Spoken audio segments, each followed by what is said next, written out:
today on Yuba-Sutter.LIVE. Government Watch. At 6 p.m. on Tuesday, Marysville City Council and the 6 p.m. Yuba City Council meetings. Yuba-Sutter.LIVE's Government Watch. That's happening today, right here on Yuba-Sutter.LIVE. Yuba-Sutter.LIVE. It's the truth that comes through.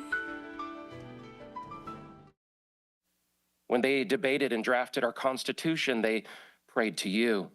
And so we're following their example right now. We're appealing to you for help. Every good gift comes from you. Thank you. Thank you for the freedoms that we enjoy and for the sacrifices made by Americans who secured and defended those freedoms. For the privilege that we have of living and serving this community that we call home. We're grateful. We want you to know we're grateful.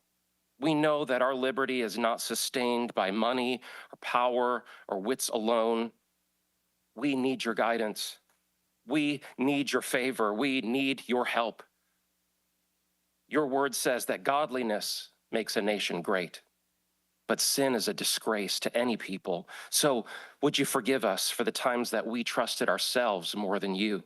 Would you forgive us for times that we neglected what is right and just? Turn our hearts to you and your ways, that we might be a people worthy of the blessings you've entrusted to us, the blessings that so many laid down their lives to protect. We pray for those entrusted with leadership of our city, Mayor Mark Boomgarden, Vice Mayor Michael Pasquale, the members of our city council, Dave Shaw, Wade Kirchner, Tony Cole. God, would you just grant them wisdom for every decision? Would you give them courage to do what is right, humility to listen, integrity in their service and their lives? Thank you for the genuine concern they have for the people that they represent. Would you bless their families? Would you protect them from discouragement? Would you strengthen them for the responsibilities that they shoulder? May they govern with fairness. Would they promote promote peace in our community and seek the prosperity of our city? We pray for our first responders, our active duty, our educators, our businesses, the families of our community. Would you help us to be good neighbors, faithful citizens, people who value our freedom and our responsibility? We know our hope is not in politics or money or human strength. It's in you. So lead us in your righteousness. Deliver us from evil. Let your will be done here like it is in heaven. And may your blessing rest on our city, our families, and this nation. In the name of the King of Kings, Jesus Christ. Amen.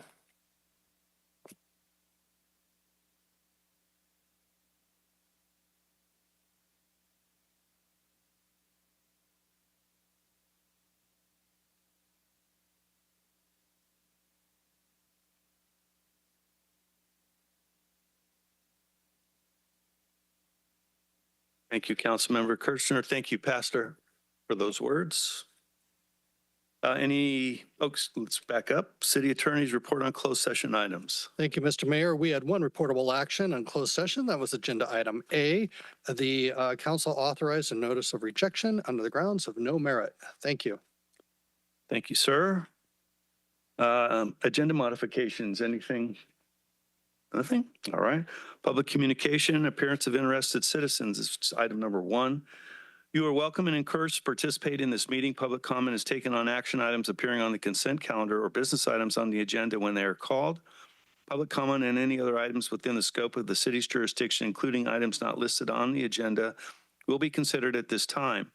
Public comment is limited to 3 minutes per speaker. Members of the public submitting written requests at least 24 hours prior to the meeting will be allotted 5 minutes to comment per speaker. Repetitive comments may be limited.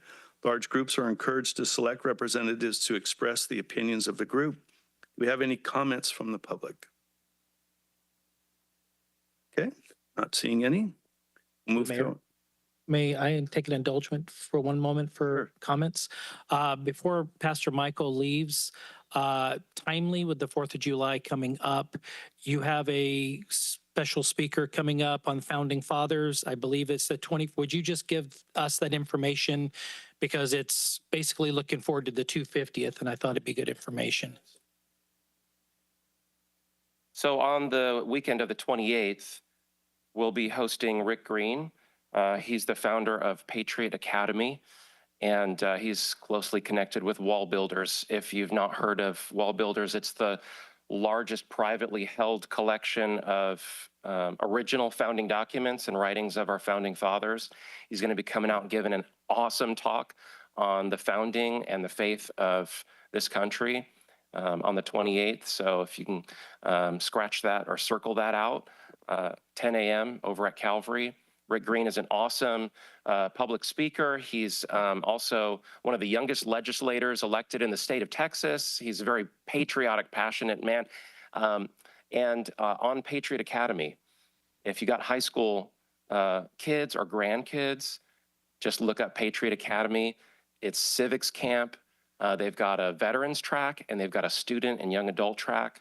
It's awesome what's happening, and I'm excited that we'll get to host him. So maybe I'll see you there. Thank you. Sounds exciting. All right, next item up for, I was almost set up for bid. Next item up is our consent calendar.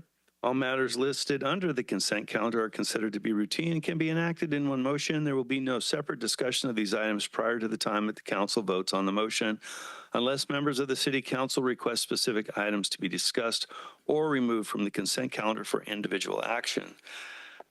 Anything from the council you want removed? Okay. Anybody from the public wish anything removed from the consent calendar? Seeing none, bring it back to the council for action. Through the mayor, move to approve consent calendar 2 through 9. Second. All right, I have a motion by Councilmember Shaw, second by Councilmember Cole. All those in favor signify by saying aye. Aye. Any opposed? Any abstentions? All right, the consent calendar is approved unanimously. Our next items are the business items. Item number 10, which is the outfall diffuser project, bid phases services amendment. This will be presented by Kevin Bradford, our Deputy Public Works Director in Engineering. And Kevin's good to see you. Mr. Mayor, if I may for a second, we have some folks, and I know this might be a little bit of a presentation, that are here for the last item on the agenda for tonight. And we didn't send out a memo to tell them to bring their sleeping bags. So, but I was wondering if you wouldn't mind bumping that up to your first item heard. It should be a fairly quick item, and I'm sorry to do that at the last minute, but out of a courtesy for those folks, it would be great if we could do that. Seeing that I see those folks here, yeah, certainly we can do it. Item number 14 is what you're referring to? Yeah, and Here. Ms. Wakefield will be delivering All that. right. Community sponsorship request, the Walk to End Alzheimer's. Good evening, Mayor and Council. As Robert just mentioned, I'm here tonight to present the community sponsorship request for the Walk to End Alzheimer's. Little background on the Alzheimer's organization. This event has occurred for the last 14 years in our community and will be scheduled again to take place on September 4th this fall, beginning at the Town Square Fountain on Plymouth Street. So they have requested $2,500 in sponsorship for the walk this year.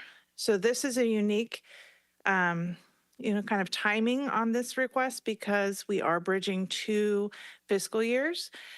So you'll hear when the next presentations come up, the recommendation for the fiscal year 26-27, which is next fiscal year beginning July 1st.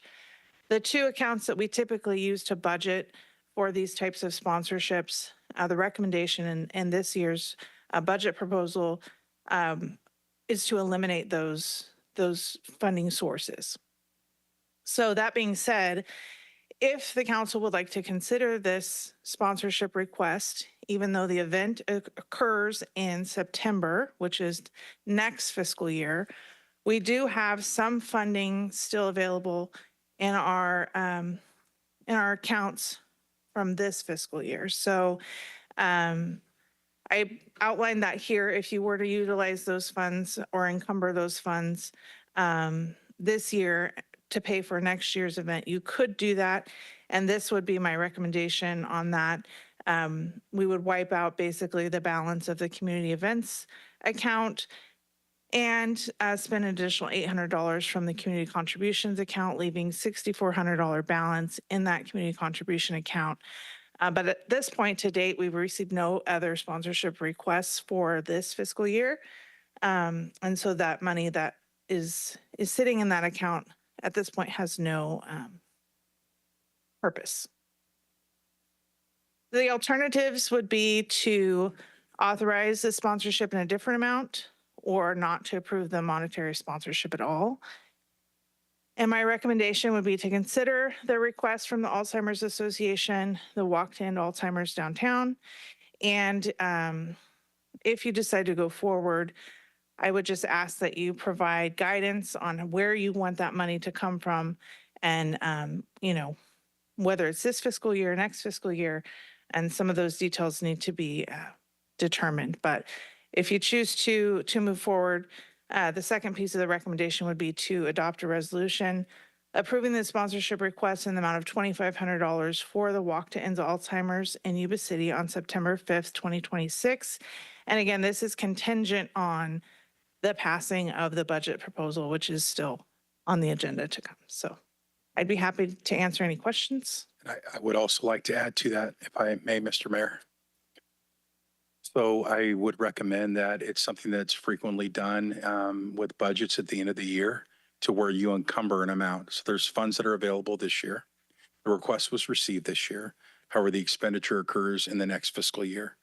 So if you do make a motion to approve, I would ask that you provide direction to staff to encumber those dollars in the current or the upcoming budget from the current budget. And that's where it will be paid from. So it won't affect the upcoming budget materially. And as Ms. Wakefield mentioned, for next year, we're recommending, which you'll hear in a little bit, the pausing of those community sponsorships due to budget. Thank you. Thank you. Any questions from the council? I've got a question. The 2,500, how critical is it for this to the walk to come about with this money? Is it a substantial portion of the budget for your walk that if you didn't have this, your walk wouldn't happen?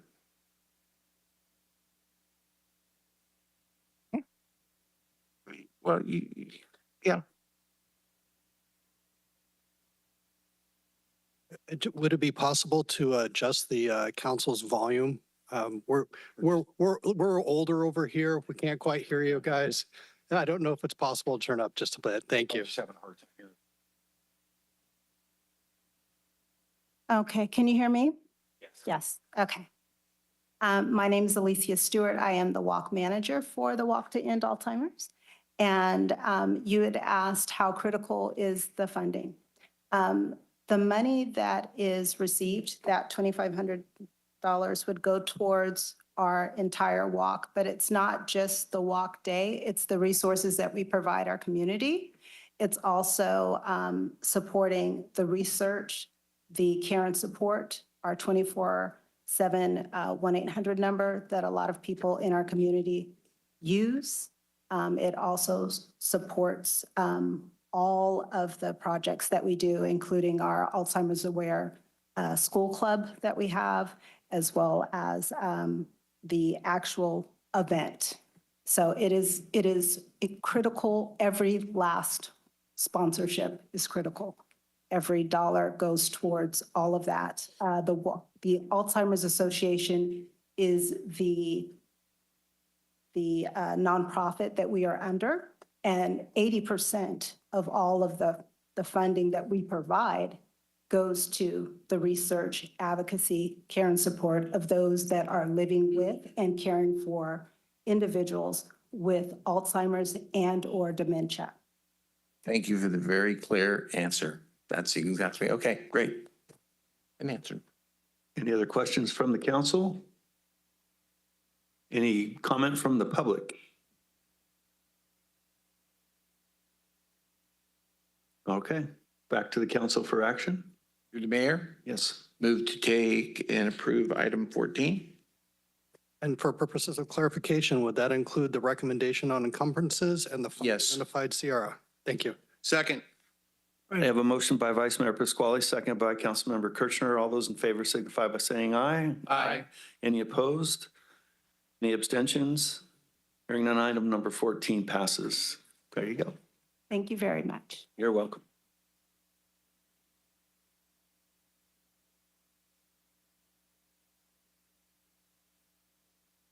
All right, I'd like to reintroduce item number 10, the outfall diffuser project.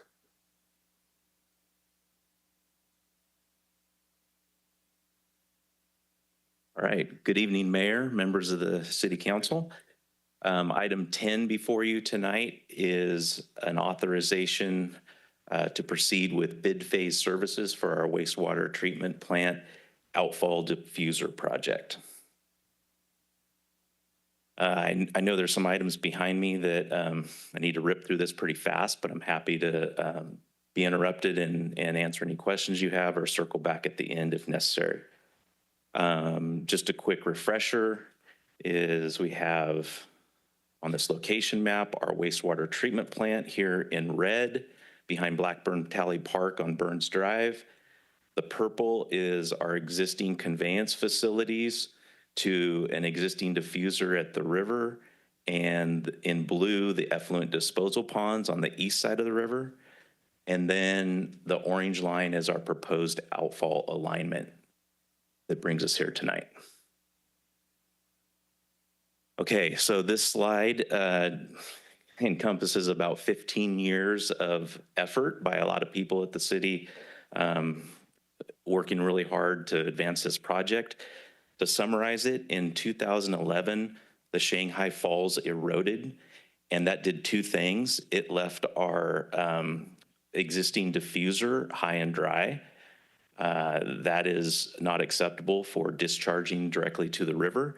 It also wiped out our delivery pipe to the effluent disposal ponds. The city implemented an emergency project in 2012 and replaced that pipe to deal with the outfall diffuser and getting that into a location where it has sufficient submergence in the river.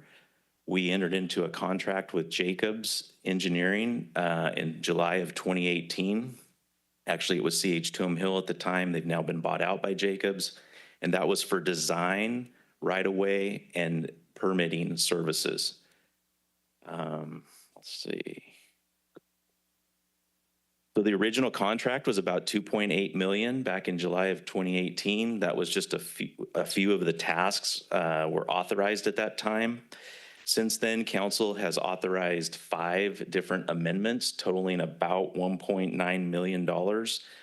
And Amendment 6 tonight is about $614,000, bringing the revised contract to about $5.3 million. And if you're like me, you kind of gag on that number a little bit. And I did some background and looking at rules of thumb, and generally design services run about 10 to 15% of the estimated construction cost. 5.3 million puts us at about 13%. So we're right in that range of 10 to 15. And for a project that's been drug out for about 8 years, the chances of being at the low end of that range is pretty slim. So I feel like this is a pretty competitive number. What does $614,000 get you? It gets you the original task 5 in the original contract, which is the bid phase services. And the big one I want to point out is the very first one about contractor pre-qualification. That's an activity that we don't really do a lot on our projects, but given the nature of installing a diffuser in the river channel, we don't want just any contractor working on this. We want one who is, number one, safe, number 2, familiar with a marine environment, and number 3, familiar with complying with some very substantial permit requirements. So we'll go through that process first before we even come back to you to authorize advertisement for the bids.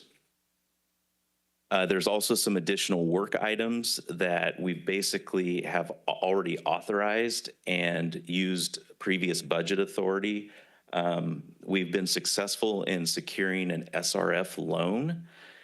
We don't have the actual funding agreement secured yet. We expect that in November, but it's a $50 million loan, which could basically cover the entire cost of the project if we're fortunate enough. There's a lot of different items in here. The additional bathymetric surveys, those are basically surveys of the river channel. And back in 2017, when the Oroville Dam failed, we've got a slug of sediment that's moving its way down the river channel. So it's basically tracking that and making sure that where we put this new diffuser is still the right location, and change it if we need to at the last minute. I apologize for the busyness of this slide, but I wanted to give you an update on the schedule. Assuming that you approve this amendment tonight, we should wrap up the, we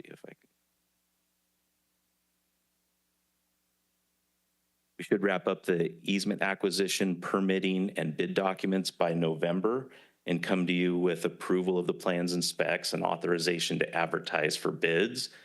We would do that bid process over the winter with the idea of potentially awarding a construction contract in March. The construction period we would expect to run from August of 27 to August of 29, long-term project, and then we'd have some testing and startup at the end of 2029. The cost estimate is, this is almost a year old now, but it was then at $41 million. The construction contingency is estimated about 4.1. Soft costs like construction management and inspection, environmental mitigation, et cetera, is about 8.8 million. And you might hear in conversations about a $60 million project. How do we get there? That's basically the, the 47.2, which is the upper range of the cost estimate, plus the contingency, plus the soft costs. That gets you about 60 million, but it could be lower. The SRF funding agreement, as I said earlier, is anticipated in November of 26.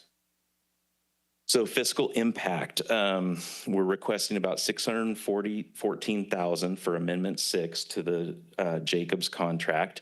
There's currently about $350,000 available in the CIP account. Our recommendation is to retain that $350,000 for, we have one remaining easement acquisition. We have 2 extensions of temporary construction easements that we need to pay for. I put permitting in there, but really that's mitigation. So that's paying a mitigation bank for any environmental impacts, and then some miscellaneous expenses and staff time. So our recommendation is to transfer that full $614,000 from unallocated wastewater. One alternative would be to postpone the project until that SRF funding agreement is in hand. I don't really see that as very critical, because you have 2 other big opportunities to control whether this project moves forward. One is at the time of authorizing us to advertise for bids. If we don't have the funding agreement in hand at that time, you don't feel comfortable moving forward with advertising, then we don't advertise at that time.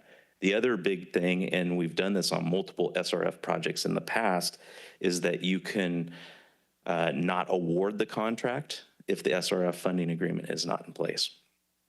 You can also award it contingent upon the SRF funding agreement being finalized, which we did on the Berry School water line a few years ago.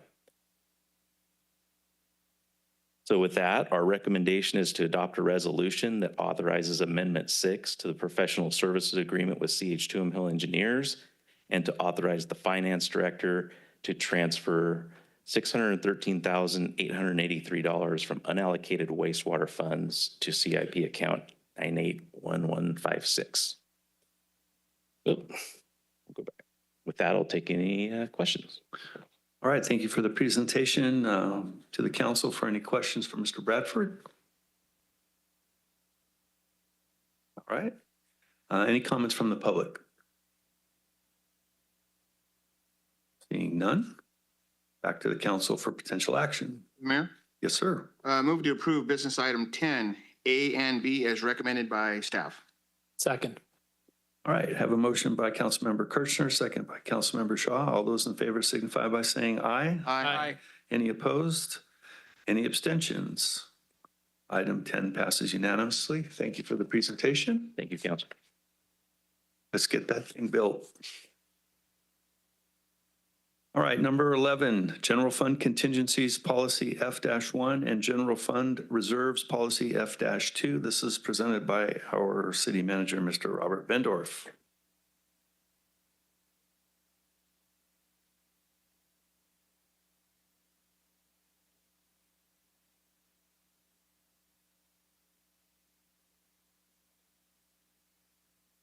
So, Mr. Mayor, members of the council, thanks for the opportunity to speak with you this evening. I'll try and get my voice adjusted to where at least you can hear it if I don't lose it. So the item that's before you tonight was worked on quite a bit over the last year with Director of Finance, Deanna Pope. She couldn't be here tonight due to a family issue, but it was also worked on by Kalacia Bird with our finance department. Where she was here. So, oh, there you are. And finance as well. And so I really appreciate the hard work that went into this because it is a little bit of change, if you will. So what was our purpose? So by way of background, your reserve policies were really contained for the most part in your cash balance. It was through a concept called Healthy City Reserves.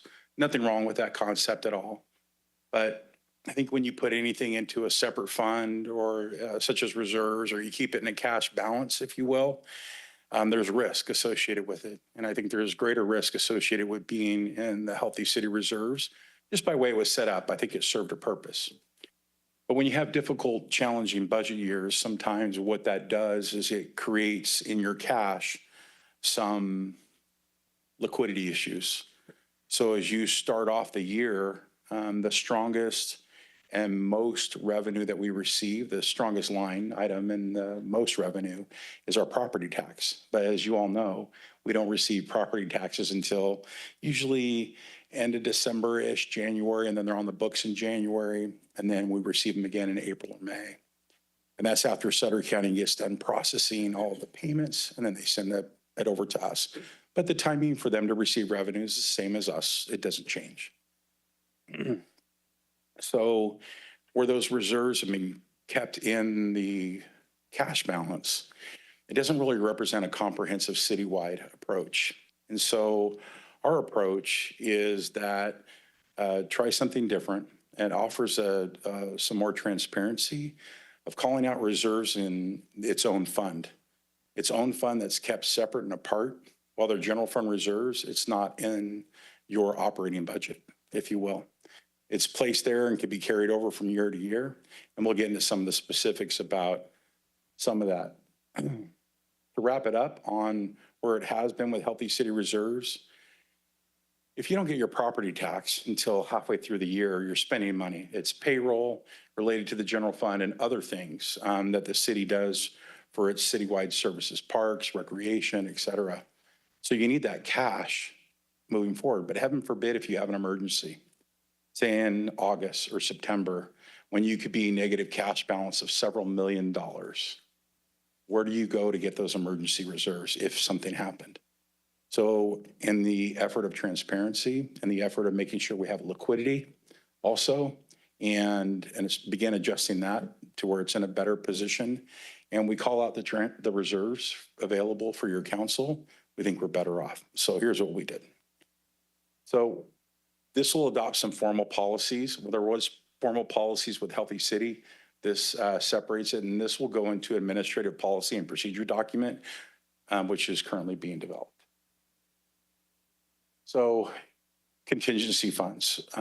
That's policy F1 that we're introducing. That's for emergency and unplanned expenditures. In the past, it's been around maybe 100,000, maybe a couple 100,000. We're recommending 500,000, and we'll tell you where that's coming from when we do the budget discussion, but this is just a policy piece. It's a funding goal of 2% for general fund operations, and basically would require a 4/5 council approval to remove monies of contingencies. So let's say, for instance, if Josh had a $60,000 project that was funded, and whether it was state or federal or local, but it needed another $4,000 or $5,000, something came up at the very end. We would, if there wasn't money available in his budget, another spot to take it from, we would prepare something and come ask for contingency amount to be transferred. But this has got to last you throughout the year. You don't want to spend every ounce of it because you want it to maybe carry over. But that's the primary purpose for contingencies. Are those basic items, could be some emergency or unplanned issues. General fund reserves really promotes that long-term fiscal stability I was talking about. And I think over time, it'll give us greater liquidity in our cash, but also calls out our reserves separately. We've established a reserve goal at 15%, and that's all laid out in your staff report. And introduces us, well, 4/5 council vote required, as I mentioned, with contingencies. So this is probably the slide that I think explains it best. You have a current general fund balance that fluctuates, right? So that's in your cash. Reserve amounts can be difficult to track, and less visibility into reserves for your constituents and for the council themselves. So the future of what we're proposing and all the work that's been done on this was we have dedicated reserve tracking, so you know where you stand at all times, improved transparency and monitoring, and stronger fiscal oversight and planning. So what we're recommending to you tonight is our contingency policies and our reserve policies as listed there. And I'm gonna go back one more so you can see it again. I don't have an alternative for you. I don't want to give one. So anyway, that's it. All right, bring it back to the council for any questions from Mr. Bendorf. The mayor. As Not so much a question, but Mr. Bendorf, thank you for bringing this forward, because I know that the mayor and myself have been up here over 7 years, and this explains a lot of the things as we've navigated through the budget, because we do fund accounting in the governmental side, but the fund was all in one big cash pot. And what you have brought forward with the financial team is going to set us up for the future to succeed and make sure that the money is always there. And so I just want to say thanks. We'll keep building it up to where it reaches those target goals. Hopefully it'll take us a shorter time to get there than a longer time. I would echo those comments. I think that the journey that we've been on over the last 7 years, but through COVID and budget reductions, this gives us a lot more visibility on what we actually have as reserve versus the cash flow implications that you chatted about. So I enthusiastically support this. I think it's fiscally conservative and fiscally appropriate as well. So any public comment? Seeing none, back to the council for action. Through the mayor, I move that we approve both general fund contingency policy F1 and general fund reserves policy F2 as presented. Second. All right, I have a motion by Councilmember Shaw and a second by Councilmember Cole. All those in favor signify by saying aye. Aye. Any opposed? Any abstentions? Seeing and hearing none, that item number 11 passes unanimously. Thank you, Mr. Bendorf.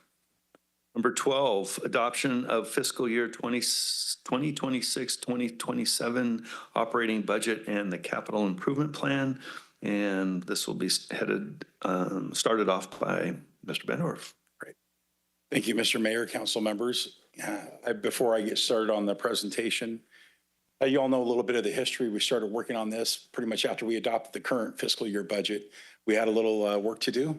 And I will tell you, when I say we had a little bit of work to do, it's all these folks out here. I know a couple department heads aren't here tonight, but as an executive team, they worked together very well in coming up with solutions that to reach an outcome that appeared unachievable. And I think they've done just an incredible job. And I can't thank them enough. There was one creative idea after another creative idea. It wasn't popular that we were cutting budgets so much more, but they realized the task at hand to make Yuba City healthier from a fiscal perspective. And we need to look at everything. And I was very proud of all their actions. I'd also like to mention finance taking the lead of putting documents together that are before you tonight. and their creativity as well. And Joe's here, Kalacia, and of course, Deanna, who couldn't be here tonight. She did say that she was going to be watching though, so. Anyway, here we go. But they just did a great job.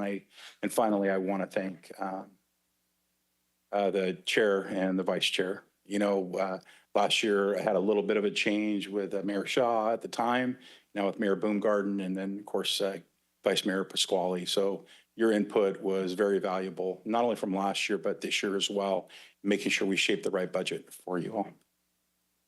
So I'm going to go over the budget process, ad hoc workshops that we did, and we didn't do a workshop this year. And I wanted to mention that. We were really focused on making sure that we had a right-sized budget, and there was a lot of things that we were trying to put in alignment with our revenues that we have available.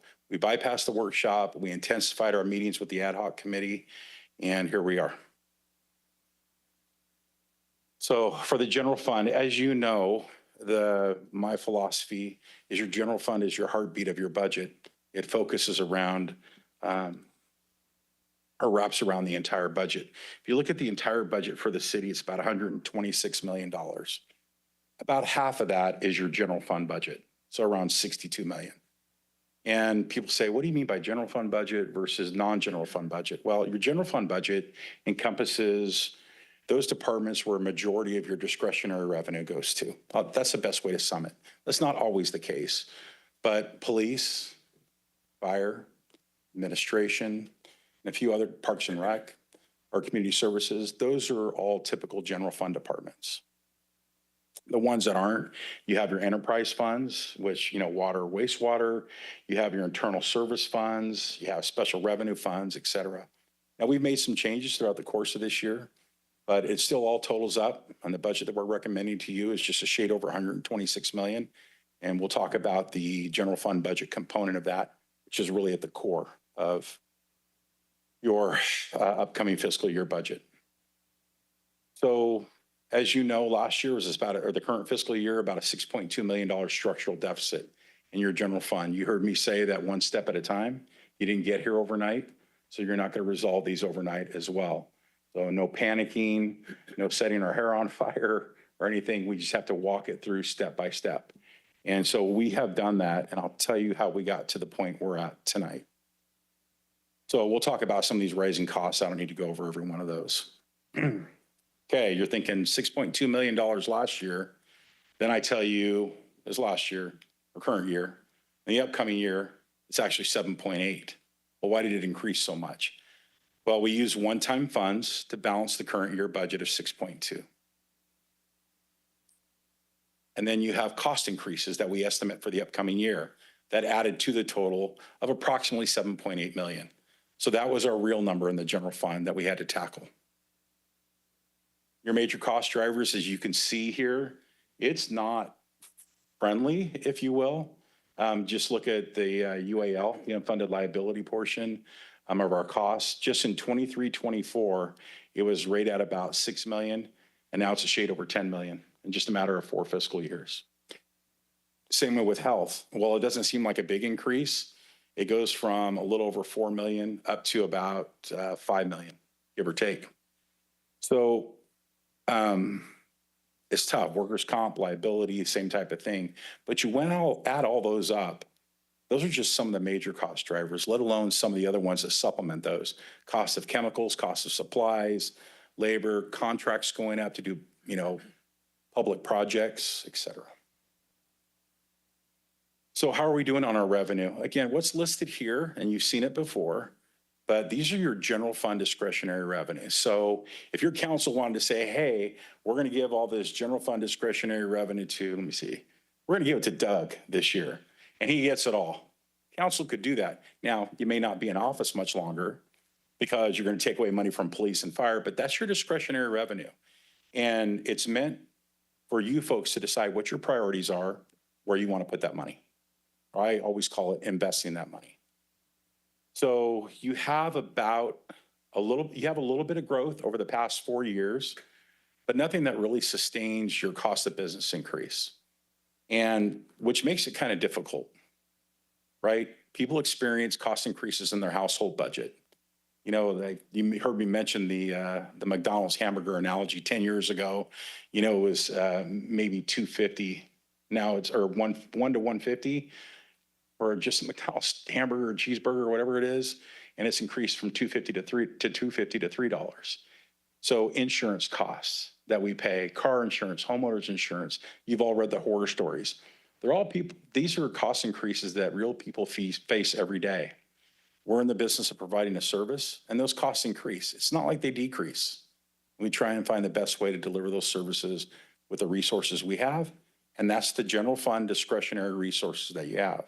So you see some minor changes here, but ultimately, it's about an additional $900,000, which really isn't a lot at all for your general fund revenue.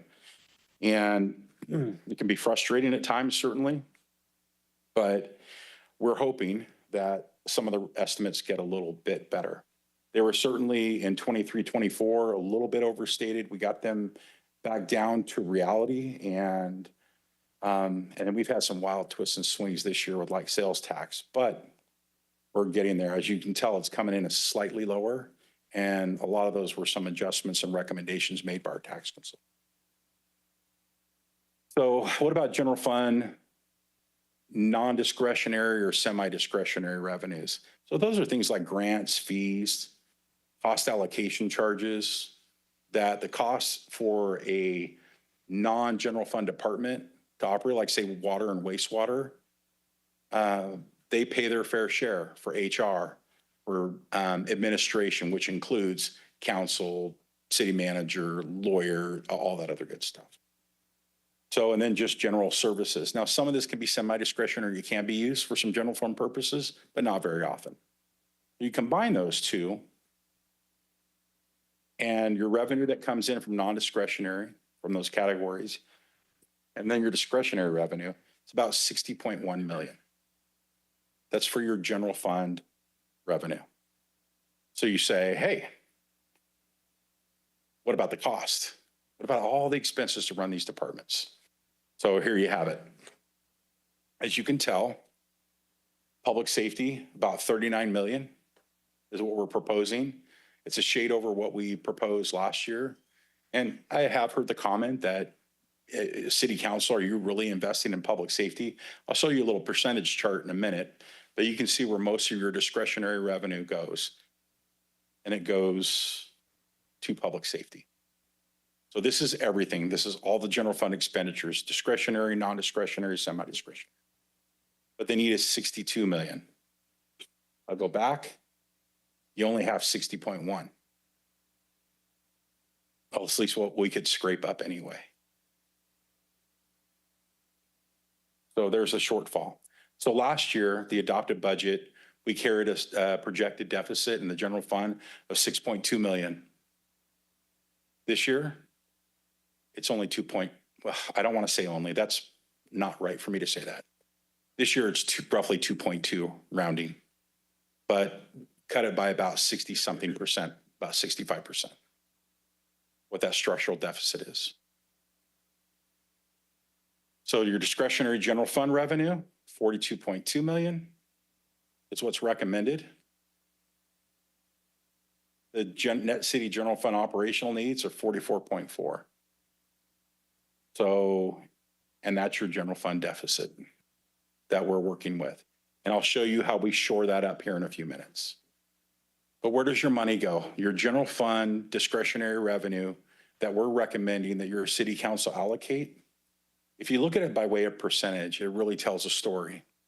So your top three are public or police department, fire department, and community services. So if you think about that for a second, 81.5% of all discretionary revenue that your council has control of, you're providing it to public safety to make sure our residents are safe. And they actually receive a benefit of having, our firefighters, our police department doing their work every day. Not that everybody's work isn't important, it is. but this is your police and fire that I've heard from your council several times and through our strategic planning efforts that it is a priority. So your next category is community services, parks and recreation. And you know, we had some increases in fees this year. It comes nowhere close to covering the cost at all. And it's a council decision whether you want to keep covering those costs. Our recommendation is that we provide about 3.7 million for community services. And that's your next heavily funded department. Again, that's parks, recreation, et cetera. So your next is administration. Non-departmental type things, matches, MOEs that we have to make. Finance, HR, administration, so attorneys, city manager's office, council, it's about 7.5%. If you look at grants that you apply for, or you look at other agencies, you know, it can be 10 to 15%. In fact, sometimes 15 to 20% of what your overhead administration cost is. Ours is 7.5%. That is more than reasonable. And as you know, through some of the budget planning, we're going through a few reductions this year that are going to cut services for administration to the other departments, but we don't have a choice. So again, those are your big drivers, and you can see where the other money is invested as well. Now, like I said, at some of these community conversations, it's not Chief Runyon or Chief Hubbard's faults. They don't have these golden palaces with all these, you know, hundreds of employees. They're working on minimal resources, but they're running an expensive business. I mean, just even buy a fire truck, you know, an engine like that, $1.5 million is what it costs, let alone the fuel costs and the job that they do and the workers' compensation. I mean, they're not physically averse jobs, right? So it's tough to manage and it's expensive. And they do a great job managing within the resources they have. So how do we balance that roughly $2 million gap? So carryover funds, and I'll get into that a little bit more, but it's about $784,000. We're projecting, so we haven't closed the books, and that's why it's always difficult to present. We don't know what our carryover balance is going to be yet. We're estimating maybe 5.3. We'll have some things to pay out of it in the 13th month, a little bit of the 14th month, is what they call it. But right now we feel comfortable in using 784,000 out of the carryover funds. That's money that's not spent in the previous year from the general fund. The pension stabilization fund of about 900,000, which will bring our balance down to about 3.2, which is still respectable. But that's why that money's put aside, is to fund those, fortunately, motions that PERS costs take that are sometimes a little bit beyond our control. And then we have ARPA interest that has come from the ARPA funds we received, and this will close that out using that interest. But these are one-time monies. We still have a structural deficit, but roughly your structural deficit was pretty much reduced by about 66%. And that includes cost increases going into the upcoming fiscal year.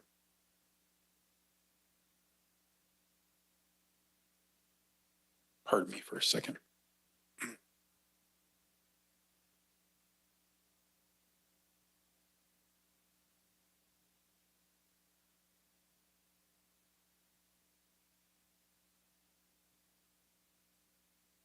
I'm going to get there, you watch.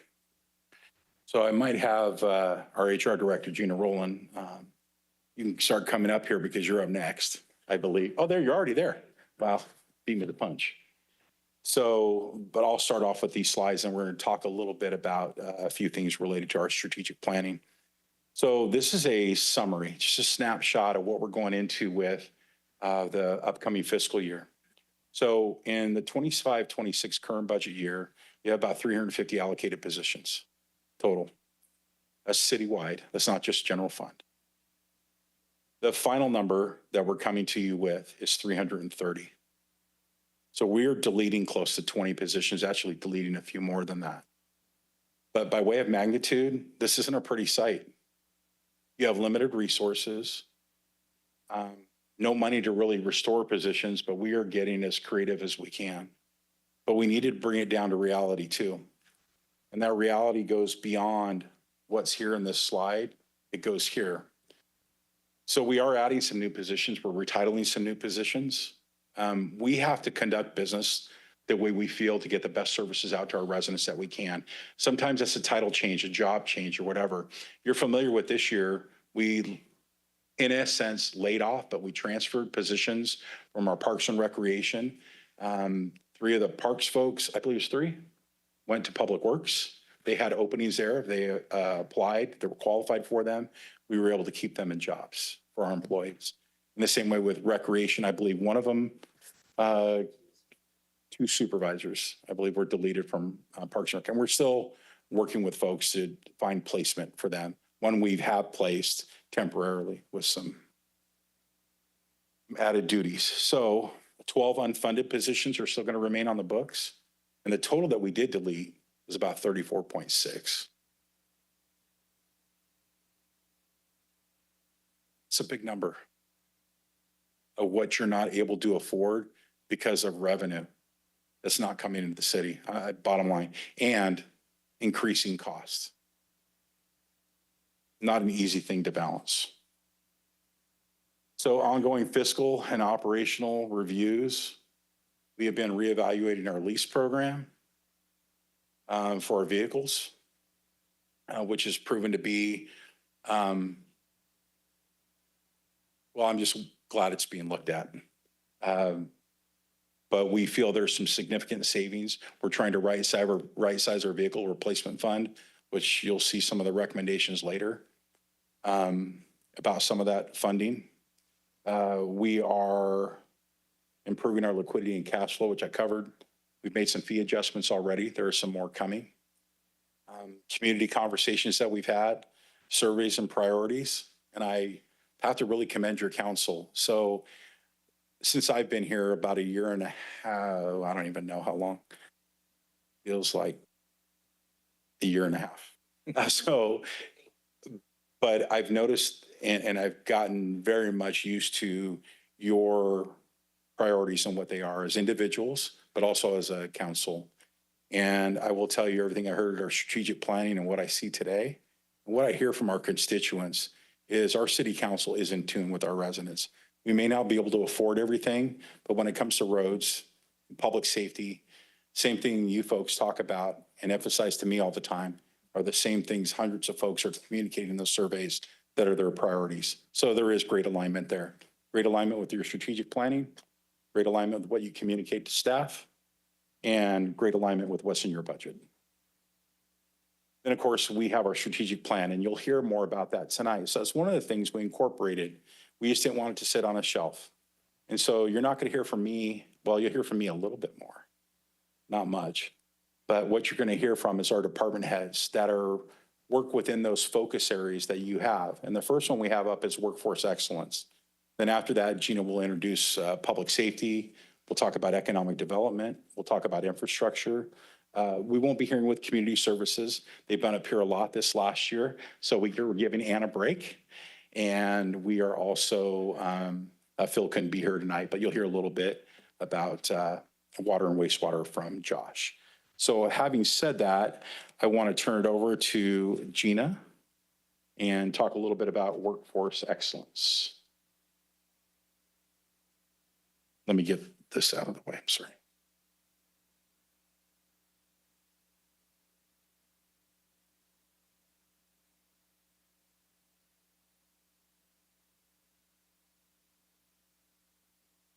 So as you know, the strategic plan has 5 different strategic focus areas. And within the workforce excellence strategic focus area, there are 9 action items within 5 priority areas. And during the present fiscal year, we were able to work on 3 of those action items, including a focus on implementing technology enhancements. So we've made quite a bit of progress on implementing our new HR information system for payroll and human resources, Tyler. We plan to go live in October with that system. And again, we've made great progress there. We also have worked on enhancing the city's recruitment and selection methods, which is the 4th bullet there, and I'll come back to that. And another area that we accomplished this year that actually isn't on this slide, but we were able to develop a skill bridge internship opportunity for transitioning service members from all branches of the armed forces. So we haven't found the intern yet, but we have that posted on our website. So priorities that will continue into the new fiscal year will be continuing the technology enhancements with the information system. We'll be focusing on the priority area of enhancing employee retention by creating a workforce excellence committee to explore and recommend best practices for employee development and retention. We're also will be working to create a comprehensive employee recognition program. And again, we'll continue to evaluate and implement creative recruitment and selection methods. One thing we wanted to add is during the present fiscal year, we've had a hiring freeze in place that required a department to request approval to fill a position with the city manager. And if the city manager approved, then the department came to the city council to request approval for HR to conduct a recruitment. That was an effective that was proved to be effective in achieving salary savings by delaying the filling of positions. So we'd like to continue that process with city manager approval, but we would like the city manager to have the approval for HR to conduct the recruitment and not require city council approval. And with that, I'll turn it over to Chief Runyon.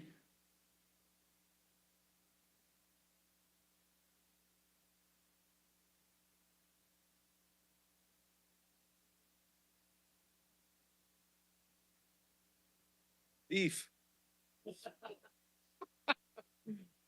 Okay, good evening, Mayor and council members.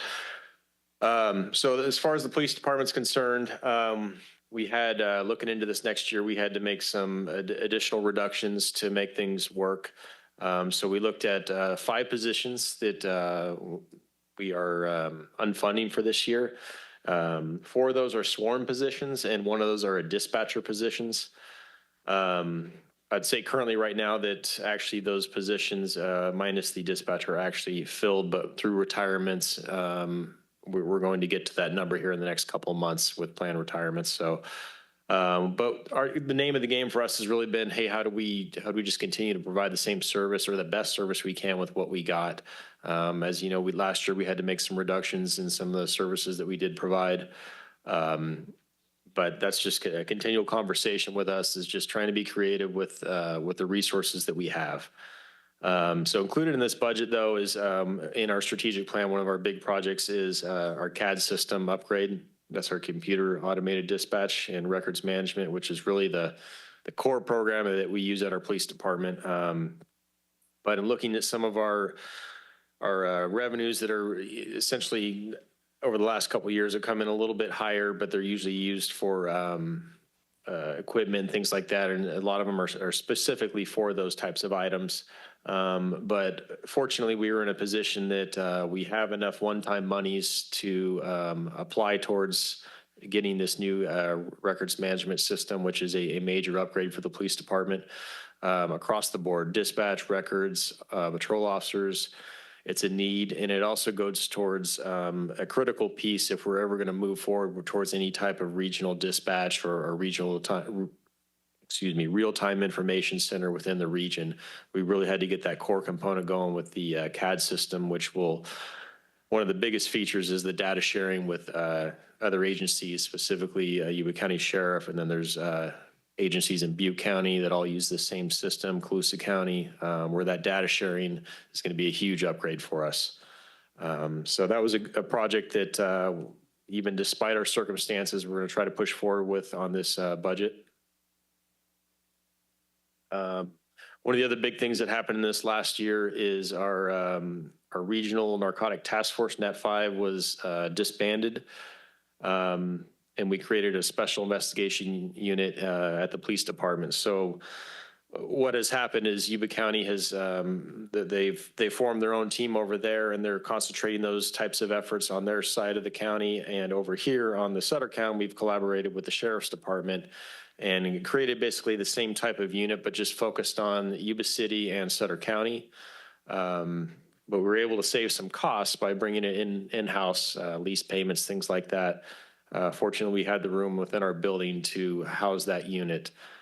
So we kept those partnerships going, which are important, but we're able to save some costs as well and focus our efforts just to this area, because as we all know, this area has grown quite a bit over the last 40 years that Net 5 was in existence, and now we're just going to concentrate on our side.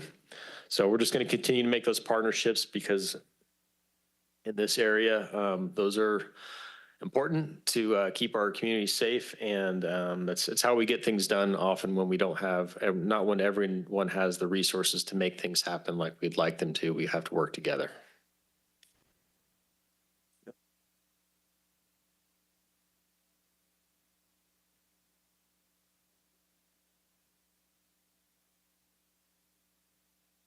Hi, good evening, Mr. Mayor, Council. First off, just wanted to thank you for the opportunity to stand up here today and wear the uniform that I get to wear and represent the group that I get to represent at the fire department. Kind of just wanted to talk about some of the initiatives, some of the challenges and accomplishments of the group. And starting off right there, Chief Runyon talked about the CAD upgrade enhancements for the police department. We're also looking at as the strategic plan for the fire department to modernize our emergency response systems through CAD enhancements with tablet command implementation and improved incident management strategy technologies.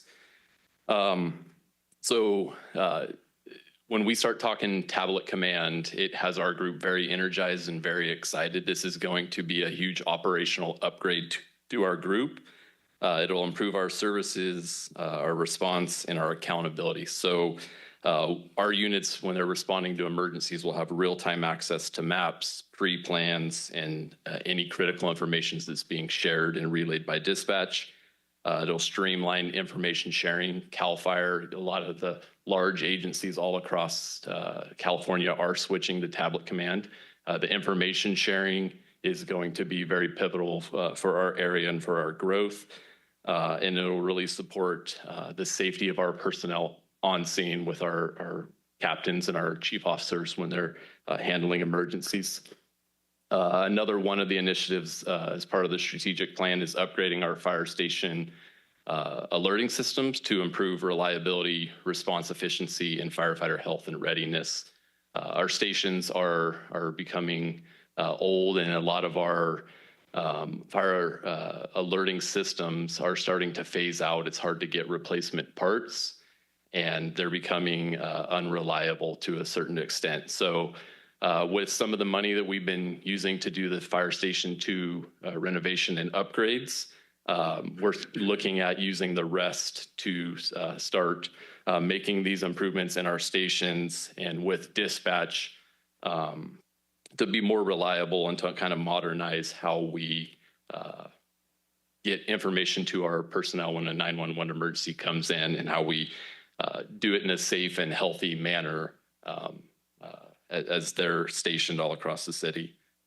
Complete a standards of coverage assessment to evaluate community risk, service demands, deployment strategies, and future resource needs. This is long overdue. The last one has been 20 plus years. So this is something we're going to be tackling this year as part of our strategic plan. It's really a data-driven study to kind of analyze the services we provide, the demands, and the kind of prepare for the future growth of this city. And help us make more informed decisions with staffing and deployment of resources. Some of the challenges and initiatives, kind of the bottom three there, the need to develop a long-term PPE replacement and equipment sustainability plan. The turnouts that we wear, the air packs that we wear, these are, they don't last forever, and they have a shelf life to them. Right now, we don't have funding mechanisms to be able to rotate and safely provide these and replace them. So looking at how are we going to tackle this? This is going to be a challenge for us moving forward. Another challenge, maintaining staffing levels at each of our fire stations. And I have right there on our truck 3 with a decreasing budget and expiration of our SAFER grant. So as you're well aware, our SAFER grant expired in mid-March. And that's been paying for 3 firefighters to staff our ladder truck at Station 3. So, but as budget's going down, we're making cuts. We're also inheriting our budget, having to pay for firefighters. So how now are we going to, be creative and keep our staffing in our firehouses? And then capacity of resources versus the demand. That's always going to be the challenge in public safety. Chief Runyon faces that as well as I. There's a high demand on our services. And how the resources that we have to meet those demands as they continue to increase. Kind of wanted to end on some of the accomplishments. So exceeded NFPA and ISO training benchmarks. Our personnel close to 15,000 hours of training last year. We continue to see this number climb. We have a young, energetic group, and it's all about succession planning and mentorship. And they're very hungry and passionate about the job. So very proud of that number, and that number is only going to continue to climb. That second point right there, expanding department training capabilities with a new training tower and a 2-story Connex training structure for live fire, rescue, ventilation, forcible entry, confined space, trench, scenario-based training. If you've had an opportunity to go out Station 4, you're starting to see our training ground comes to life. That's in large part to this group who's invested in us and allowed us to start building this out. This is going to be the future for our group. And we're very close to kind of hosting like a kickoff where you can come out and check it out, where all the equipment's there and we're just kind of doing fine tuning some of the last little projects out there. But very excited about that as an accomplishment. Completed critical facility improvements at Fire Station 2, the dorm expansion, and some of the station infrastructure upgrades that have been happening there. And the last one, we achieved early compliance with the regional medical priority dispatch system, ProQA, as you're aware, ahead of the January 1st, 2027 state requirement. What I will say about this topic is all agencies are required in California to have emergency EMD for dispatch and data collection, and how dispatchers receive calls, how they talk to people that are calling, and how they kind of track information and data. So we're well ahead of that. ProQA does all of that, as well as kind of the call prioritization. And we're looking and kind of gathering all the data and looking at the next phase of what this program can do, but we're well ahead of schedule here in Yuba City. So that's all I really have for right now. I'll turn it over to the others, and thank you, and I appreciate it.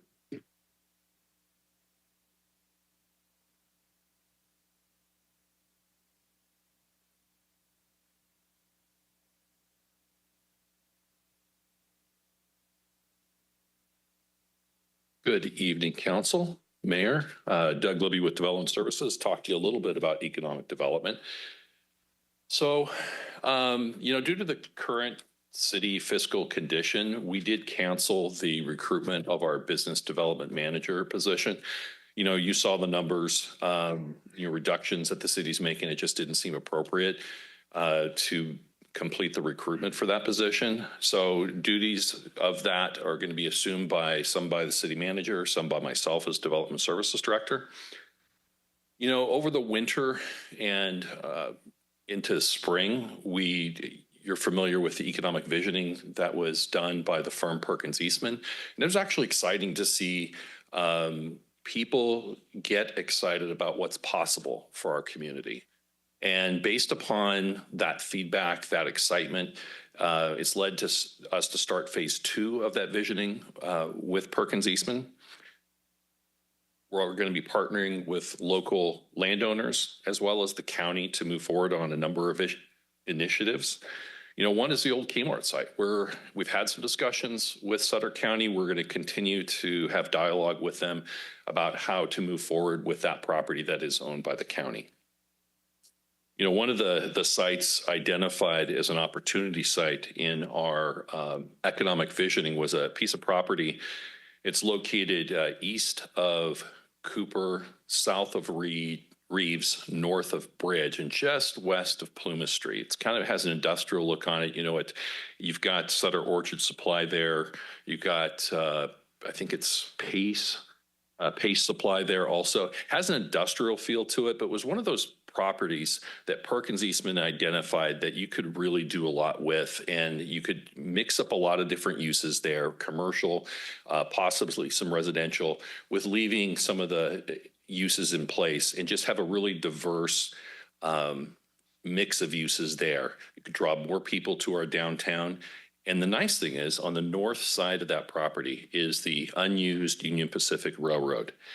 And as you know, that rail line going through our community is, I mean, let's be honest, it's kind of an eyesore. We would love to get a hold of that right away, make it something that our community and our neighbors value. And so that's one effort that we are working on, and trying to find the right people at Union Pacific to have that dialogue so we can get that ultimately under city control. And so we could make something special out of that would tie our community together. You know, that railroad right away is really almost like a backbone through our community, and it could really help bring the community together. And there's different opportunity sites along there. The other thing we heard back from the economic visioning was the regional sports complex. You know, not a lot gets kind of almost unanimous positive feedback on social media. That did. That really showed what our community really supports and wants to see. As staff, we heard that. I think you as council have heard that loud and clear. So we are working on different initiatives to try to make something happen with that. So the reference to the Downtown Business Association agreement, the city manager will talk a little bit about that more in a few moments. Another thing I wanted to touch base with you as far as economic development was, as you know, the city receives an allocation from the Community Development Block Grant, or CDBG, annually. I think this year, the upcoming allocation to our city is going to be about $650,000. It fluctuates. But we're going to be looking at how we expend those funds and what kind of return on investment are we getting for that money? How can we align that with the city's needs, contribute to economic development, revitalize low-mod income areas, and encourage infill development? So we're going to be looking at our strategic plan, and I hope to, when we bring forward the next year's allocation, you're going to see some of these elements start to come into how we're going to spend those funds. The last, certainly not least, is a zoning code update. You've heard me tell council many times that the 1980s called, they would love to have their zoning code back. You know, we can do all the economic development in the world, but if we do not have the right policies and rules in place, we get into our own way, it creates bureaucracy, and ultimately things don't happen. And so your council had the vision to initiate the zoning code update. That is something in process. We plan to bring that forward next year. We will be doing outreach to both the development community as well as citizens to make sure we get feedback. If a standard works for the city, we're not looking to change it. But where we can streamline, where we can make the code easier to apply, that's where we want to make some real progress. So with that, I would then turn it over to my colleague, Josh Wolf in Public Works. Thank you. And while Josh is making his way up there, Mr. Mayor, if I can just comment on the Downtown Business Association and that agreement. Thank you. With Council Members Shaw and Vice Mayor Pasquale, their districts cover that downtown. And in discussions with them, you know, reviewing over the last year, the DBA has always been a great partner with the city. And they hold numerous events throughout the year, from the Christmas stroll to the summer stroll to the Easter bunny hunt or whatever it is. Not hunting for Easter bunnies, but candy, I guess. Car shows and numerous other events that they have down there, the farmers markets on every other Thursday. And you know, we get asked for sponsorships for the city stroll, Christmas stroll, and all those events combined that they do draw thousands of people into the city for tourism and helps promote economic development. And so we thought, instead of all those one-offs where they have to go to customer service, they come to our office and they have to fill out these forms.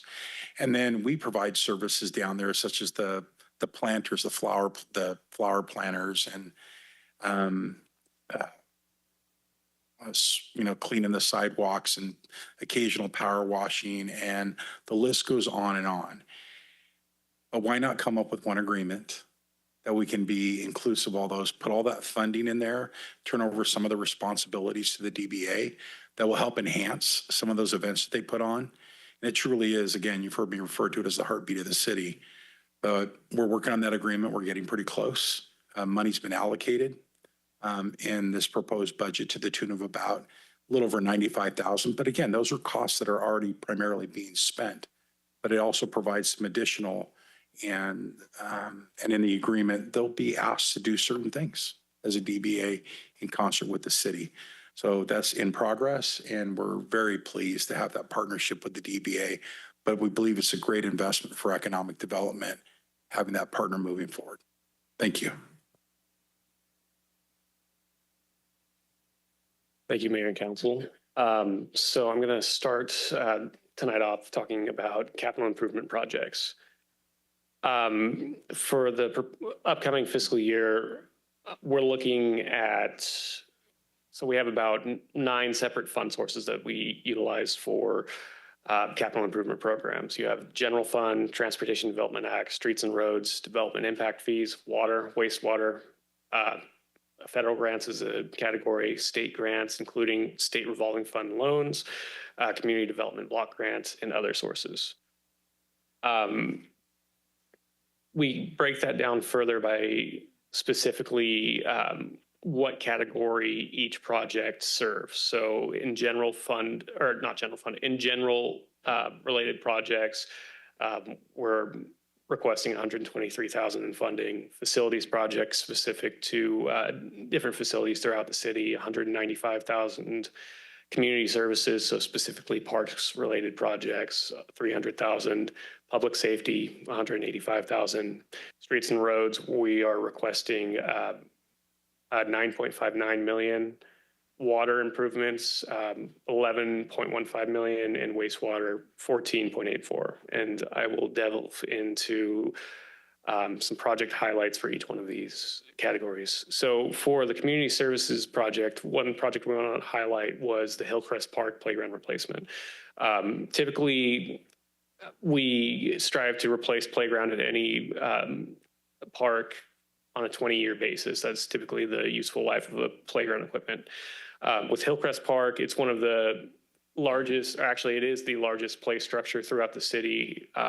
That being said, we needed to bank funds or bank dollars for a few more years to get adequate budget to replace the playground. The current age is about 27 years of the playground equipment there. We currently have funding in the amount of 263,000, requesting another 200,000 to be able to afford replacement of the entire structure. As you can see here, we have a rendering of the structure. We're looking at full replacement of the structure, including a new zip line feature. Lots of inclusive features here. Swings for those with ADA disabilities, parent and child swings, and a very large structure that has a lot of, I like to call it playability, a lot of variety in the play structure here. Regarding pavement repair projects, I've highlighted a number of different projects. And you'll see here on the map on the right, a few different types of projects. Annually, we have about $4 million in revenue that we'd receive towards funding for capital improvement road projects. So I'll just go down this list. The green color you see is the 2026 resurfacing project. In some of the community outreach meetings that we've held, I've explained the difference in costs between different types of road repair projects. So we only have we only have about $4 million a year to actually improve road conditions. How do we stretch that as far as we can?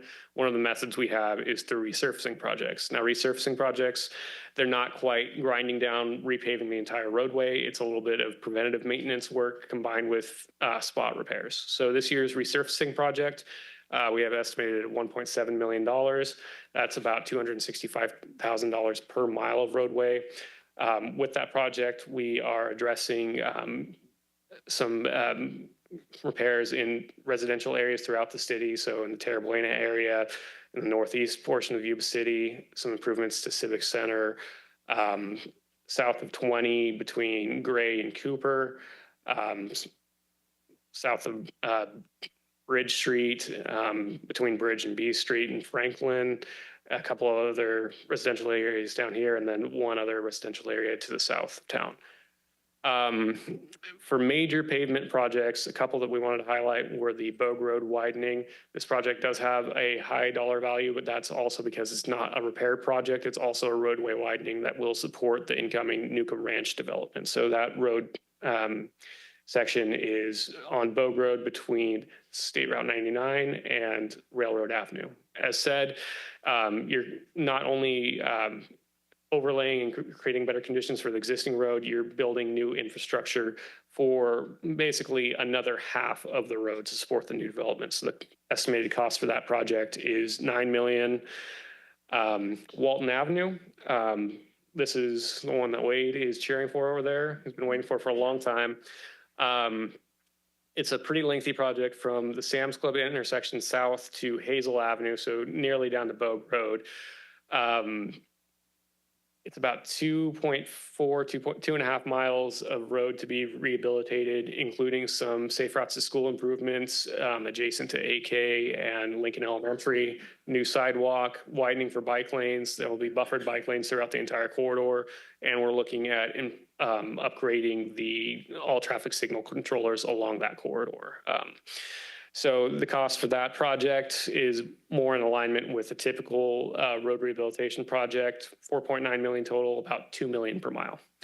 I wanted to highlight a couple near-term projects. So the Walton Avenue and Bogue will be happening later this year, closer to fall, starting construction time.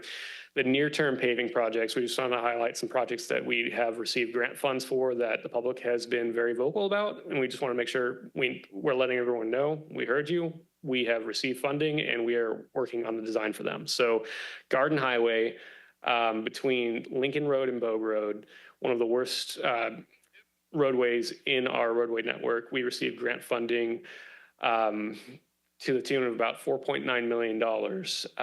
We're working through design right now and hoping that that project will be in construction in 2027. That will be the pavement repair we're currently looking at is called a full depth reclamation. More or less, it's completely reconstructing the roadway. George Washington, another one we received grant funding through SACOG. That project, primarily road rehabilitation, fixing the failed areas, but also widening the roadway to accept bike lanes. That one's about $1.8 million or $1.9 million. So as I mentioned before, Walton Avenue, talked about the scope quite a bit already, but I did want to highlight the majority of the funding for that project is through grants. We received $1.2 million in funds from the Congestion Mitigation Air Quality Grants, federal fund, another federal fund from Surface Transportation Block Grant Program and $3.1 million, and then we have a local match of $900,000. Garden Highway, this project we received $4.3 million through the Surface Transportation Improvement Program. It will have a local match of $565,000. Status on that one, working on design through the end of this year and hoping for construction next year. And then the last project we wanted to highlight, this one's a bit, this one is a pretty substantial one. We are looking at conducting a major pavement repair project. We're looking at updating our citywide inventory of the pavement conditions, looking at designing and constructing a major road repair project to the tune of $12 to $14 million. That would be a bond-funded project. And then beyond that, developing a 5-year plan for resurfacing projects such that our engineering team does not have to recreate the wheel each year. We would have a plan for the next 5 years of what the roads would be. So we just have to put the project out to bid. So currently we are in the consultant procurement phase, be in that section from now until summer. Then once the consultant is secured, we will be performing pavement condition index updates, analyzing the data, then going into design for the major $12 to $14 million project, beginning the project in summer of 2027, and then each year after that for the following 5 years, implementing annual resurfacing projects. Utilities, Kevin spoke to this one a bit earlier in the meeting, but the outfall diffuser project is one of the biggest highlights that we could think of. Nearly $62 million project. Through the Prop 218 proceedings, we were able to secure the SRF loan funding in the amount of $50 million. We're going to continue to seek alternative funding to offset any impact costs. Current status is design and construction. This slide shows 27 to 28, but to be more accurate with Kevin's slides, we are looking into 2029 for completion. And with that, I will hand it back to Robert.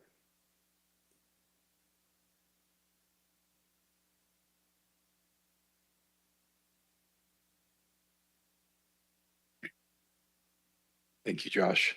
And Council, I know I've gone over some of the fiscal responsibility items so far, so I'll make quick work of it. But we've talked about reserves and contingencies. So in your preliminary budget that's delivered to you for approval today, you'll see a reserve balance in a fund that is $1 million. And you'll see contingencies of $500,000. So our hope, and we think we can get there, maybe to 3 or 3.5 million, but we have to see how the year closes. But right now, that's what we're targeting, that your starting reserve balance will be about $3.5 million in case of emergencies. You can use it, plus an additional 500,000 in contingencies. That's our hope. And the budget that's presented to you tonight, it's only $1 million in reserves, 500 in contingencies. But when the fiscal year closes out, we think we'll be able to transfer some fund balance and make appropriate use of it by putting it in reserves where it sits until it's absolutely needed. Again, we talked about liquidity and all that forward. So before I get into budget service impacts, that kind of, will provide a wrap to this. I wanted to take a few minutes and just tell you, you saw our executive team here present some really critical information, but also I think good news information that your council has planned accordingly that, hey, listen, we recognize that we can't fill all of our positions. We can't do every project that we want to, but you need to continue making investments. And the investments that we're recommending fall in line with what I've heard as your council priorities are. We tried to encapsulate that here. If we missed the mark, please tell us. But from Sierra to our police chief, to our fire chief, to community services director, and on, we can't do this in silos. This has to be done as a system. And if we don't do this as a system, you will fail. You'll fail the residents of Yuba City, and you'll fail your employees.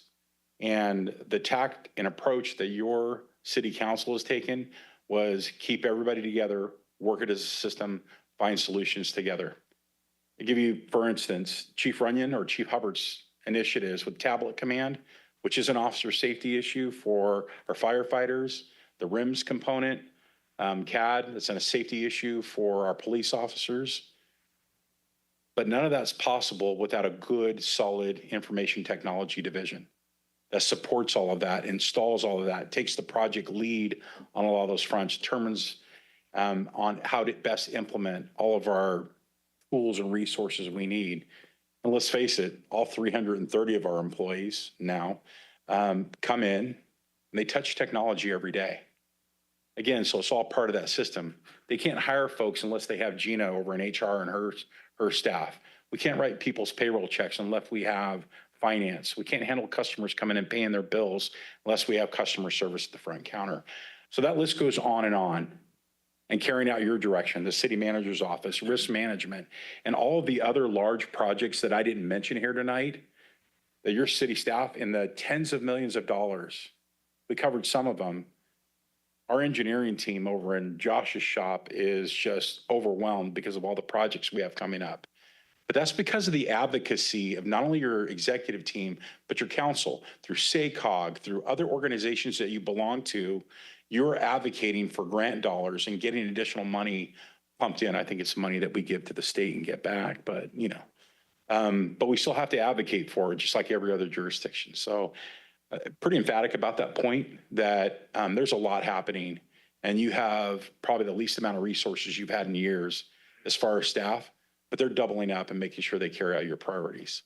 And I'm so lucky to work with this group.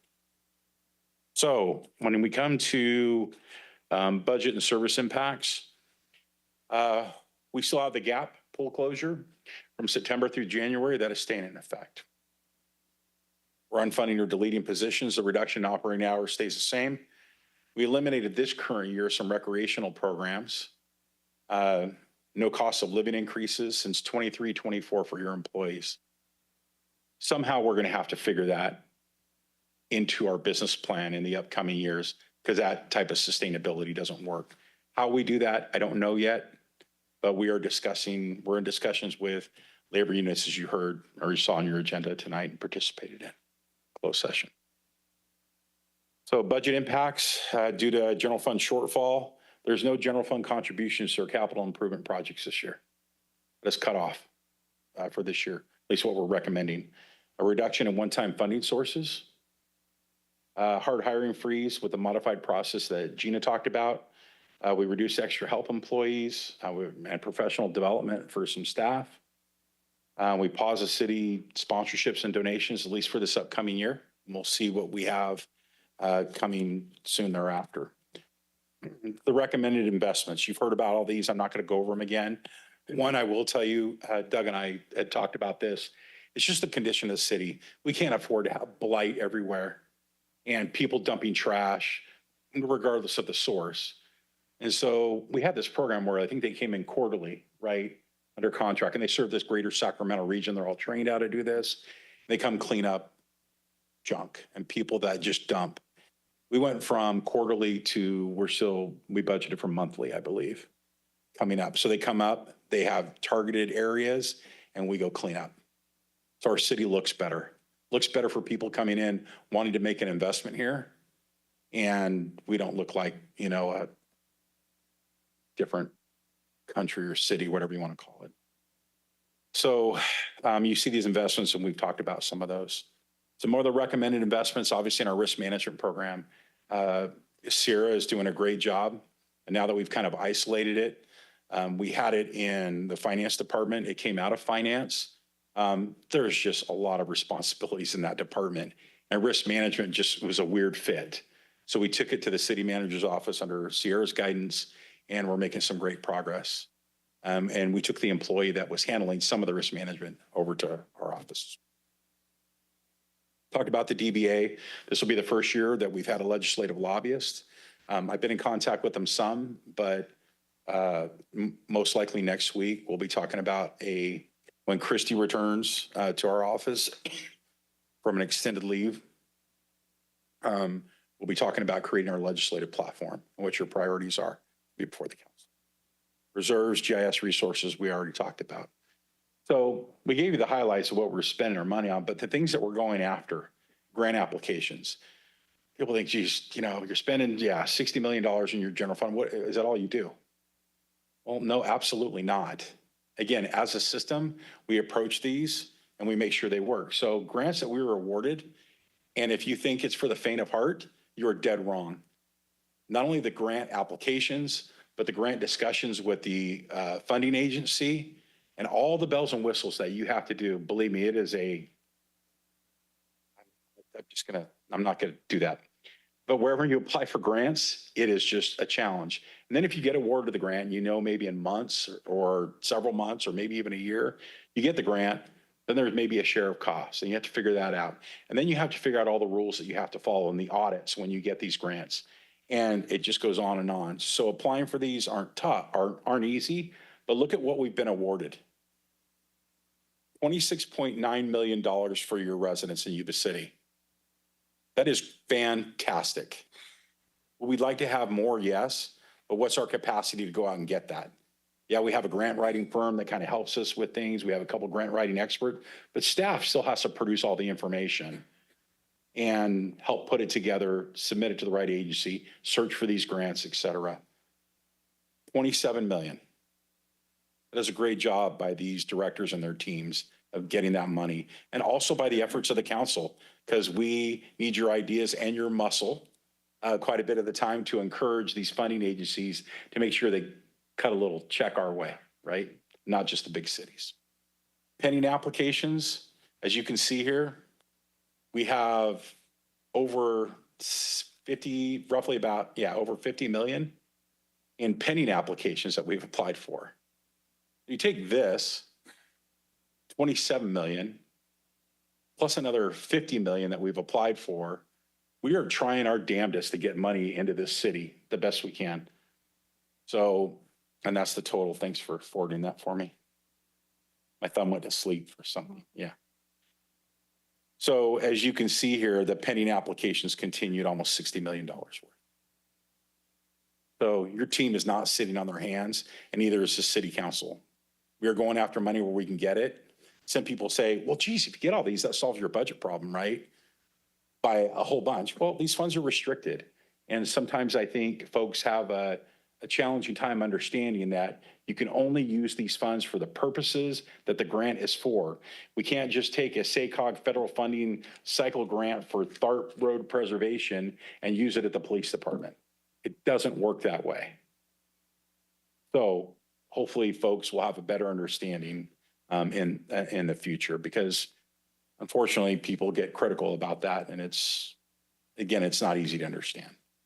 So in summary, your projected deficit going into this fiscal year of 26-27 is a lot, 7.8 million, best way I can define it. But we've gotten it down to about 2.2. So considerable drop, but that didn't come without a lot of pain and a lot of sacrifices that were made by your executive team.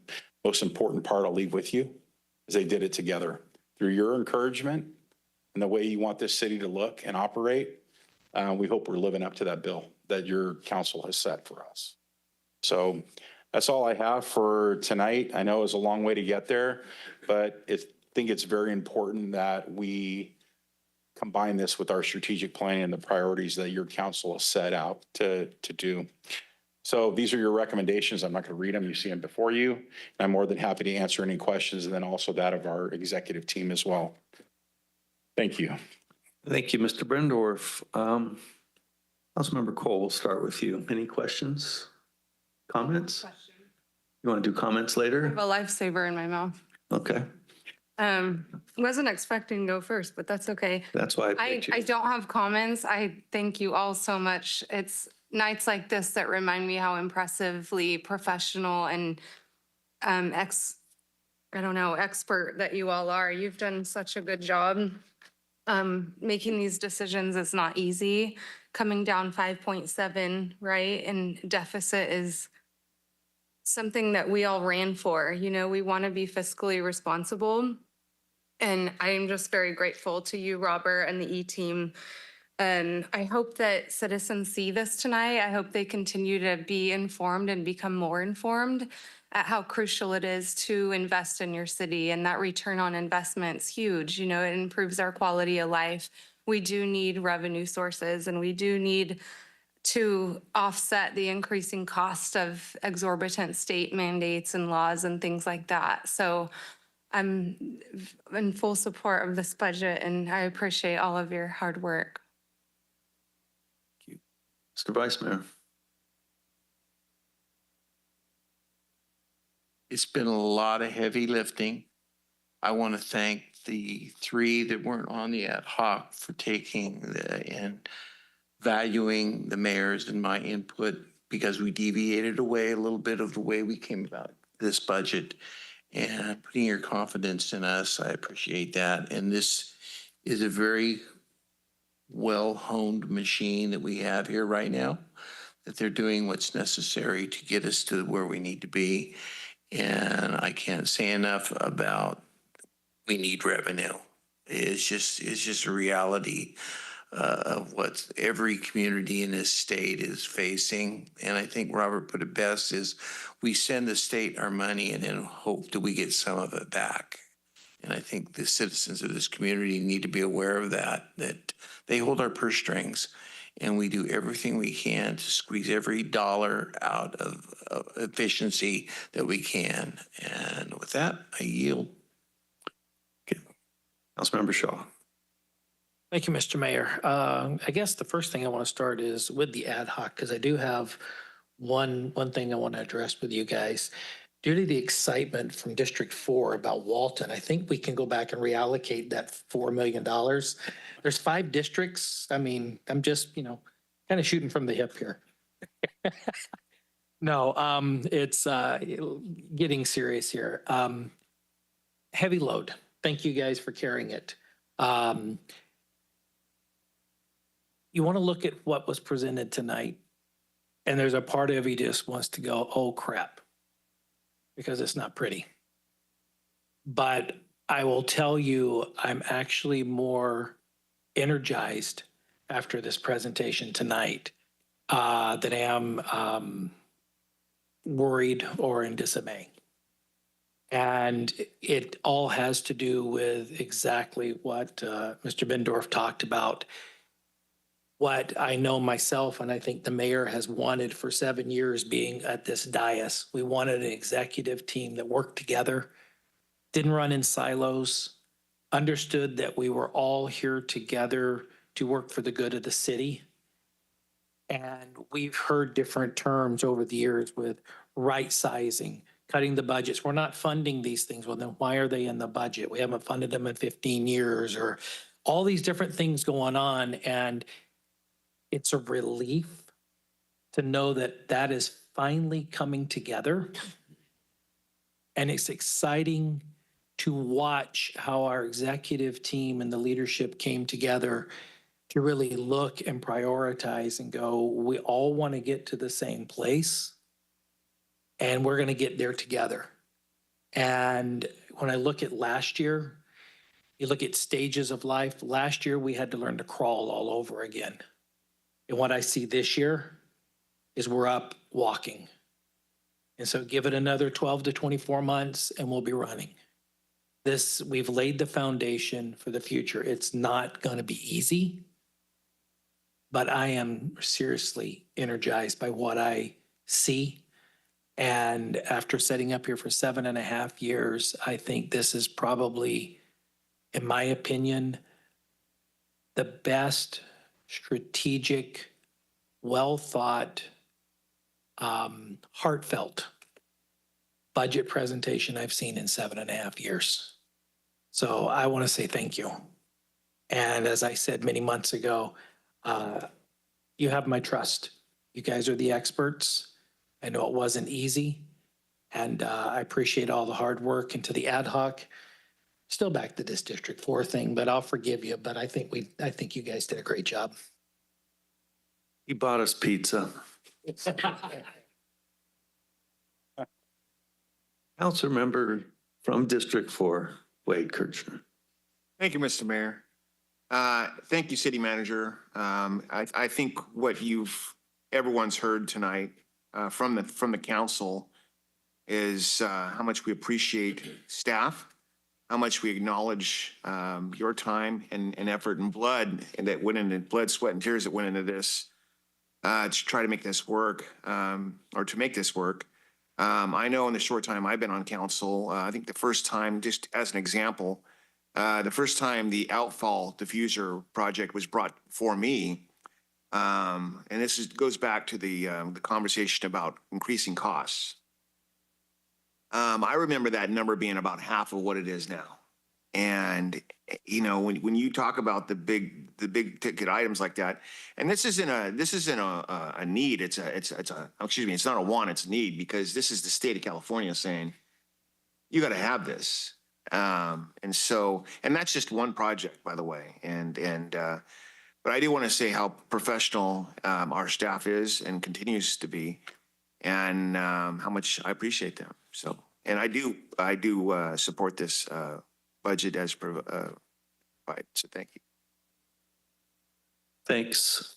So first and foremost, to the department heads and city manager, to you and your staff, and Deanna, if you're out there in TV land, to you too. And, you know, putting a budget together is not an easy endeavor. Putting a budget together when you're staring down the double barrel of you know, not enough revenue to cover required expenses is always, I think, very, very stressful and very tough. And it's been said here, and I'll say it as well. Thank you for working together to put together a budget that I think does a lot for what the city wants us to do. There's a lot more we all want to do, but I think this allows us to do things that we can do with the ability to pay for those services. This potentially could be my last budget approval. I've been at this now for 7+ years along with Dave. And, you know, it's never easy. We have, as a council, moved through a couple years of COVID where we were just trying to keep the doors open. And now we're dealing again with increasing expense costs. I did some quick calculations. I don't know if you know this, but over the last 5 years, the cost of living increases at 24%. And so cities up and down the state are having to face the same thing we are. And believe me, there's a lot written about that. That doesn't make it better or worse, but it just means that we have company. Why is that? And I think the vice mayor has made comments about this. I think we would all agree a lot of what happens with the money that we send down to Sacramento, 45 miles down the road, does not come back. However, they don't seem to have a problem telling us how we should provide extra service, but not pay us to do that. And there are things looming in this coming budget year that are going to be the same. So managing through uncertain revenues and trying to provide services and you know, listening to the public that demands a certain level of service, that's what we all signed up for. And we are trying to do that to the best of our ability. And I do think that we are doing that to the best of our ability. I have a lot of confidence in staff. I have a lot of confidence in this council to continue to move forward. We are putting our money where we believe that our citizens want that. And I think Mr. Bendorf mentioned that. The roads, public safety, water and sewer. We are also trying to deal with quality of life issues, and that's where we get into the parks and you know, our recreation activities. Those are important things as well. But you saw some of the cuts that are going to be need to be made, and that's unfortunate. I would much rather be up here adding services than deleting them. But at the same time, we have been tasked and have agreed to manage budget within our means, and that's what we're trying to do, and that's what we are doing, actually. So I want to thank the vice mayor, too, for sitting on the ad hoc committee and committing the time for that, and I echo his appreciation for the council giving us the confidence to work through all that and present to you for your consideration this budget. And with that, and before we get into any motions, I'd certainly like to hear any comments from the public if there are any. Please. You need to, if you don't mind, please, sir, could you go to the podium?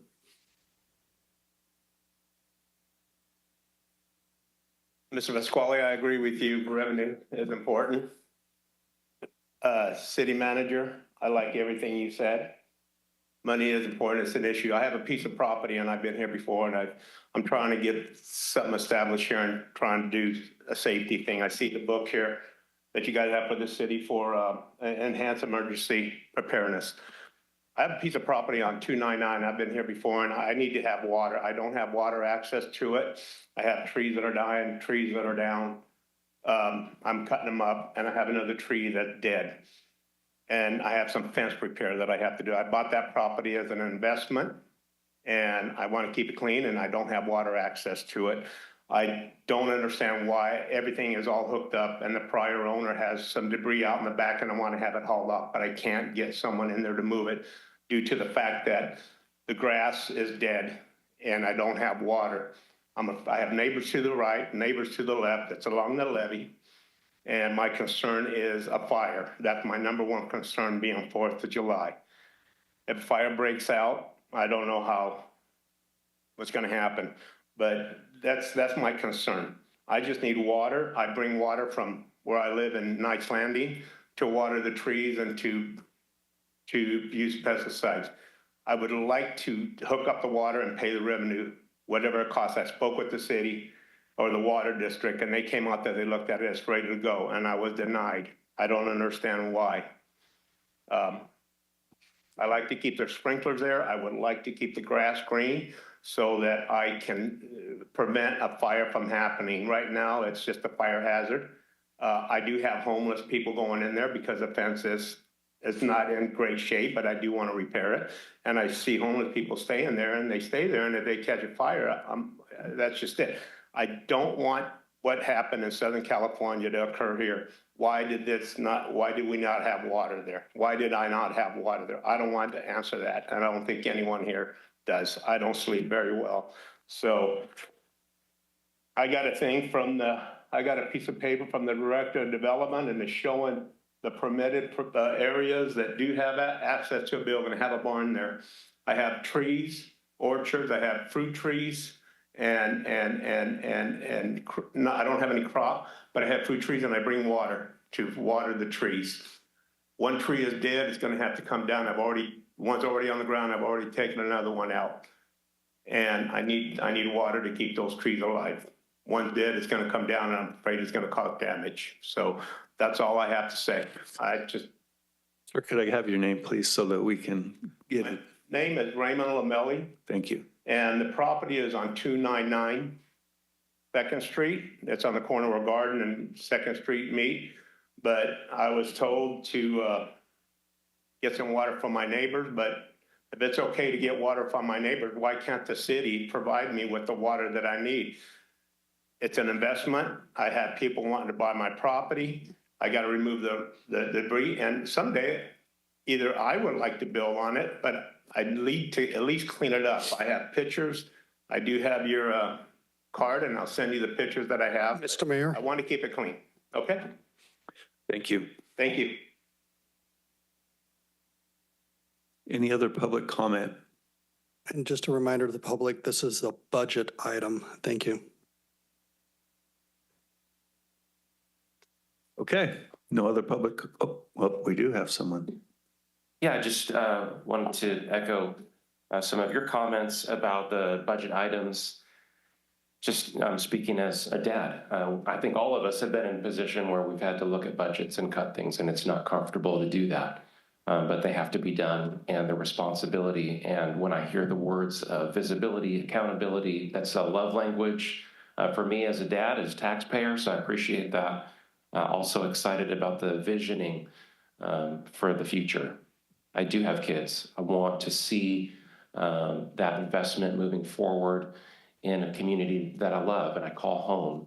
And when there's vision, when there's ideas of making this community and the people and the businesses that we love attractive for others to come and to set up commerce here, love it. Thank you very much for serving our community, to all of you. Thank you. Anybody else? All right, let's bring it back to the council.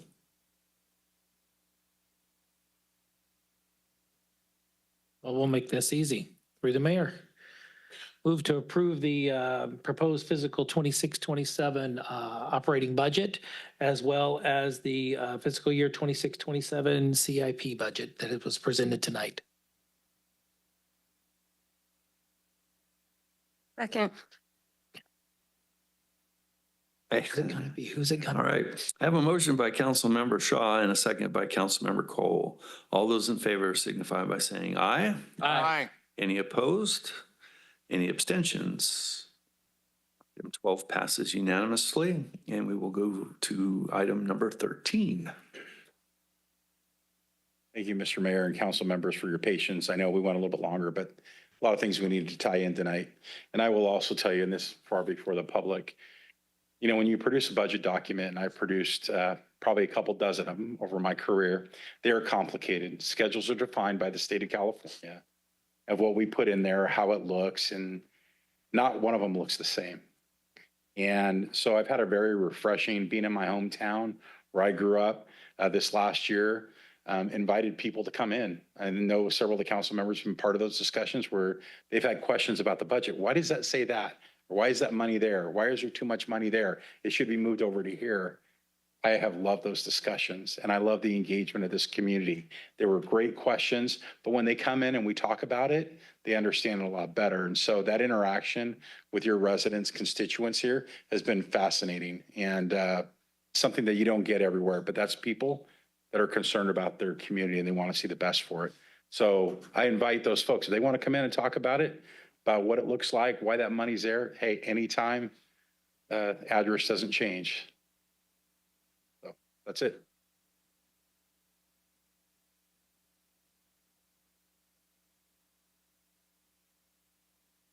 Item 13. Good evening, Mayor, members of the City Council. Gina Rowland, Human Resources Director. This item is to implement the position and salary changes that you just approved in the budget for fiscal year 26-27. It's somewhat of a cleanup item.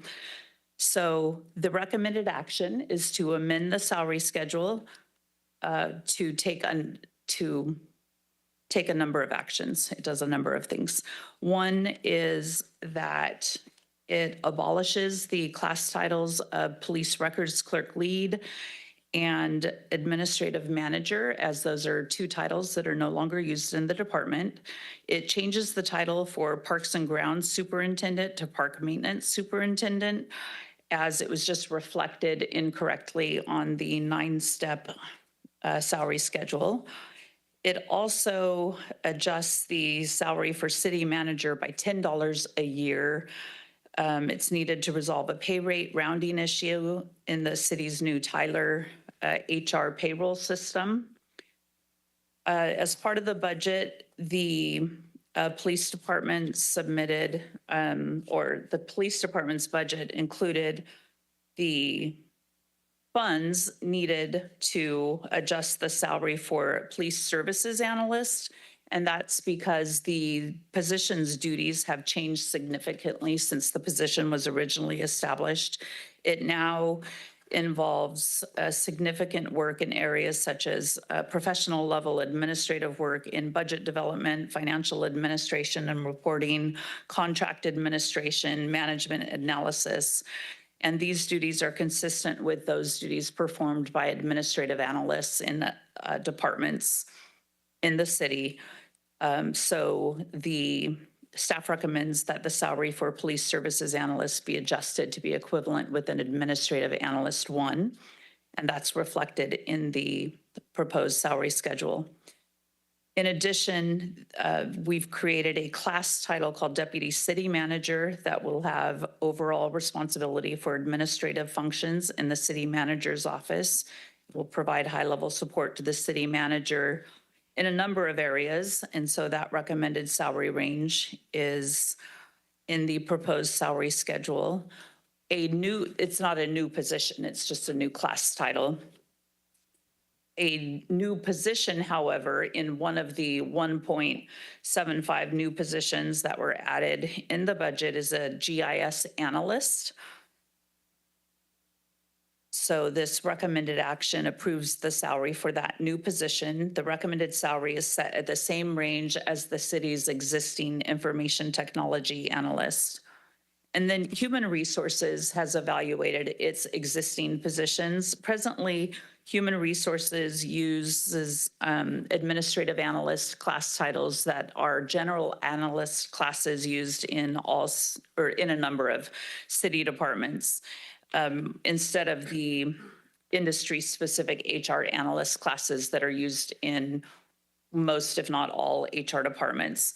So the recommendation is to create an HR Analyst 1 class that is, the salary is the same as the Administrative Analyst 1 class, an HR Analyst 2 with the salary set the same as the Administrative Analyst 2.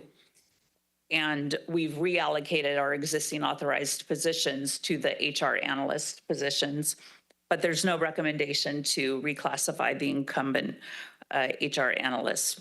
As those positions are vacated and refilled in the future, we'd like to refill them at the HR analyst title. And then the last recommendation for HR analyst or human resources is to create a human resources manager class that will, we're reclassifying our administrative analyst 3 position to a human resources manager, which will more appropriately classify the incumbent for the duties that she's been performing for well over a year. Lastly, it's recommended that the City Council approve the city's salary schedule in its entirety, and that will ensure that the city is meeting our legal requirement that employees' compensation is based on a publicly available pay schedule that's approved and adopted by the employer's governing body in compliance with public meeting laws. And with that, I'm happy to answer any questions you may have. All right. Any questions? Okay. Any public comment? Seeing none, back to the City Council. Through the mayor? Yes, sir. I move to approve business item 13 A and B as presented by staff. Second. I have a motion by Council Member Kirchner, a second by Council Member Shaw. All those in favor signify by saying aye. Aye. Any opposed? Any abstentions?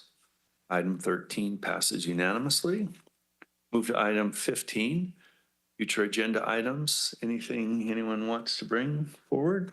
Through the mayor? Yes. I'd like for the council to entertain, maybe not necessarily the next council meeting, but one of the next 2 council meetings to have for one of us to reach out to the director of the mission over in Marysville to discuss the latest goings-ons over there and what's happening. Got that? All right. Anything else? All right. Seeing nothing, reports of communications, Mr. Bendorf, number 16. Talked enough. I'm good. All right. City Council reports. I don't have a list, so because I picked on you first last time, I'll pick on Wade first. Okay, there we go. Thank you, Mr. Mayor. I'll try to keep this brief. Attended the PD Quarterly Awards. It was great to see staff getting recognition for their hard work. Mosquito vector, because of President Schmidl's retirement, we've got a new president, new vice president, and a secretary. We did the preliminary budget approval for fiscal year 26-27, and we're gearing up for the summer. Gilsheiser was canceled due to lack of a quorum. Lastly, the Homelessness Consortium had a on-site meeting at 14 Ford over in Marysville, which happens to be next to the said mission, and the mission director over there put on a presentation, which I really think is really interesting. That's why I'm hoping the council will entertain having a presentation. But to keep it in a nutshell, one of the things that they're moving forward right now is, if they get the funding, is creating a facility for women. And that's a huge game changer, because up until now, they haven't had that. And lastly, don't forget that this Saturday is the stroll. Is that right? And happy 4th of July.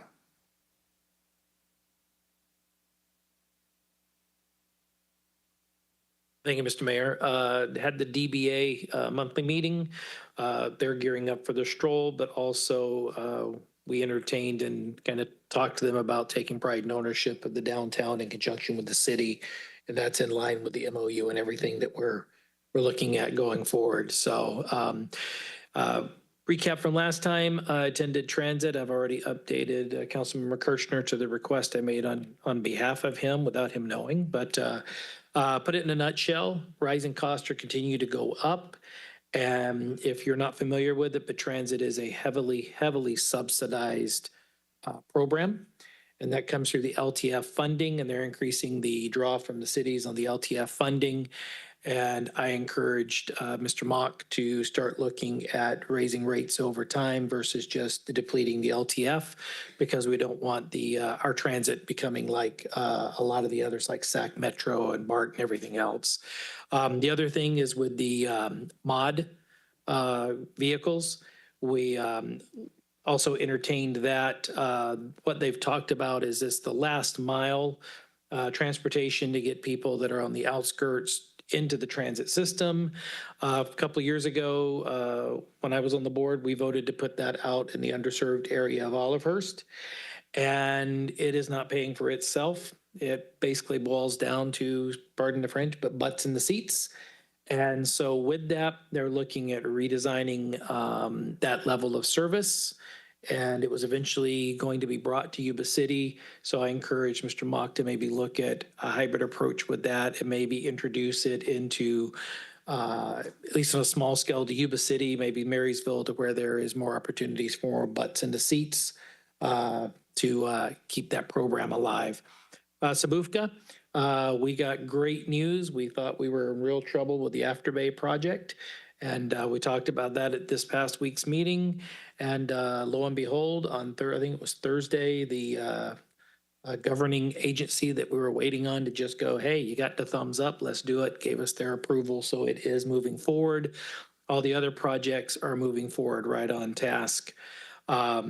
Had the opportunity to go to Precision One for their anniversary and the ribbon cutting and celebration after hours. All great. Keith does some great work down there, great business and a great friend of the city. And then lastly, I had the honor of attending, I want to call him Assemblyman, but it's now Congressman James Gallagher's ceremonial swearing in today, and represent our area with our congressman, because the good news, folks, is we're no longer not represented, because we have Congressman Gallagher at the helm now. And it's great to have someone that fights for our area in that seat. I will leave it at that. Thank you. Councilmember Cole. Okay, so my reports, some of it's old news, but I think we all cut our reports short last time. So I'll just say I appreciate getting a chance to sit at the table at SACOG for Mayor Boomgarden. We spoke of a lot of what Councilmember Shaw spoke of now, which is transit and just the fiscal cliff that many municipalities and regions are facing, challenges with ridership routes, cost of doing business, safety, the subsidies, revenue sources. Representative came out from Washington, D.C. and gave a very thorough and extensive report on the state of affairs all over the country. So it was really informative, and I just appreciated being there. So thank you for having me go. Last month, I attended a conference that I'm still compiling notes for. It was very overwhelming, but also very worthwhile, called Strong Towns. And so really the philosophy there is just how to be resourceful and creative in getting citizens to move to help cities with being small business ready, funding for big and small projects, really a lot of talk about community, making things happen from the ground up. So it was definitely worthwhile. And I'll just finish. I could probably go on way too long if I start talking about 4th of July, but as a history teacher, it's not common for a civilization to grow and thrive and still be thriving after 250 years. And so I think this year, if any, we have to celebrate in gratitude that our founding fathers sacrificed so much and so have so many generations that have come before us, but they very much secured the blessings of liberty for us. And I think that we all should celebrate that and just be so grateful. I've been a lot of places, and this will and always be my favorite one. And that concludes my report. Thank you. Vice Mayor. Thank you, Mayor. The only thing I have is we are going to be celebrating the 4th of July at the fairgrounds. The city is part of the large area group. I hope you all pass the word on and attend. I think it's going to be a very good program, and I think it'll bring the community together. And with that, I conclude my report. All right. It's been pretty busy, so bear with me here. At Regional Housing Authority, just to let you all know, we had approved expanding the Regional Housing Authority to to Lake County. And that was thwarted when the city of Colusa voted no. So there are some things going on in the background that we are trying to do. Lake County just wants to take advantage of being in a bigger regional housing authority or part of the economies of scale that go with that. So more to come on that.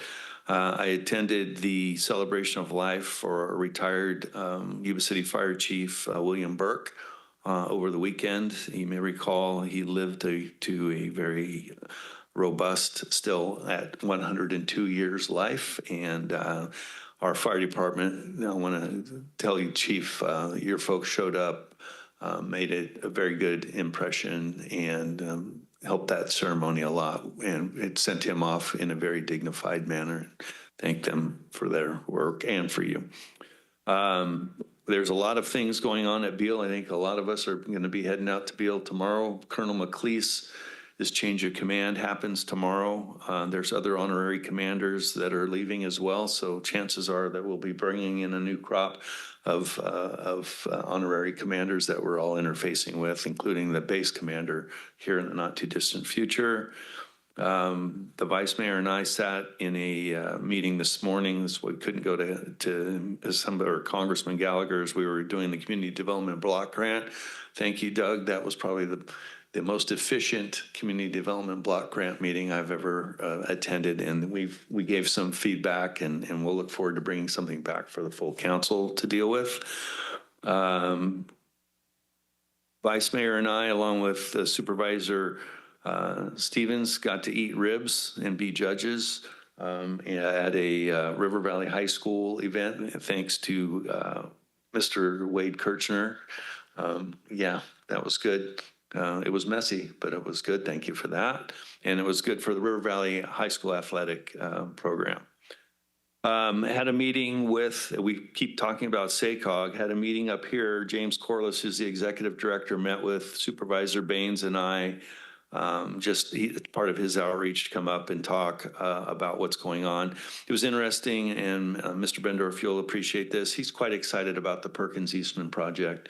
And the visioning that the city's doing. So I think we have a good ally there.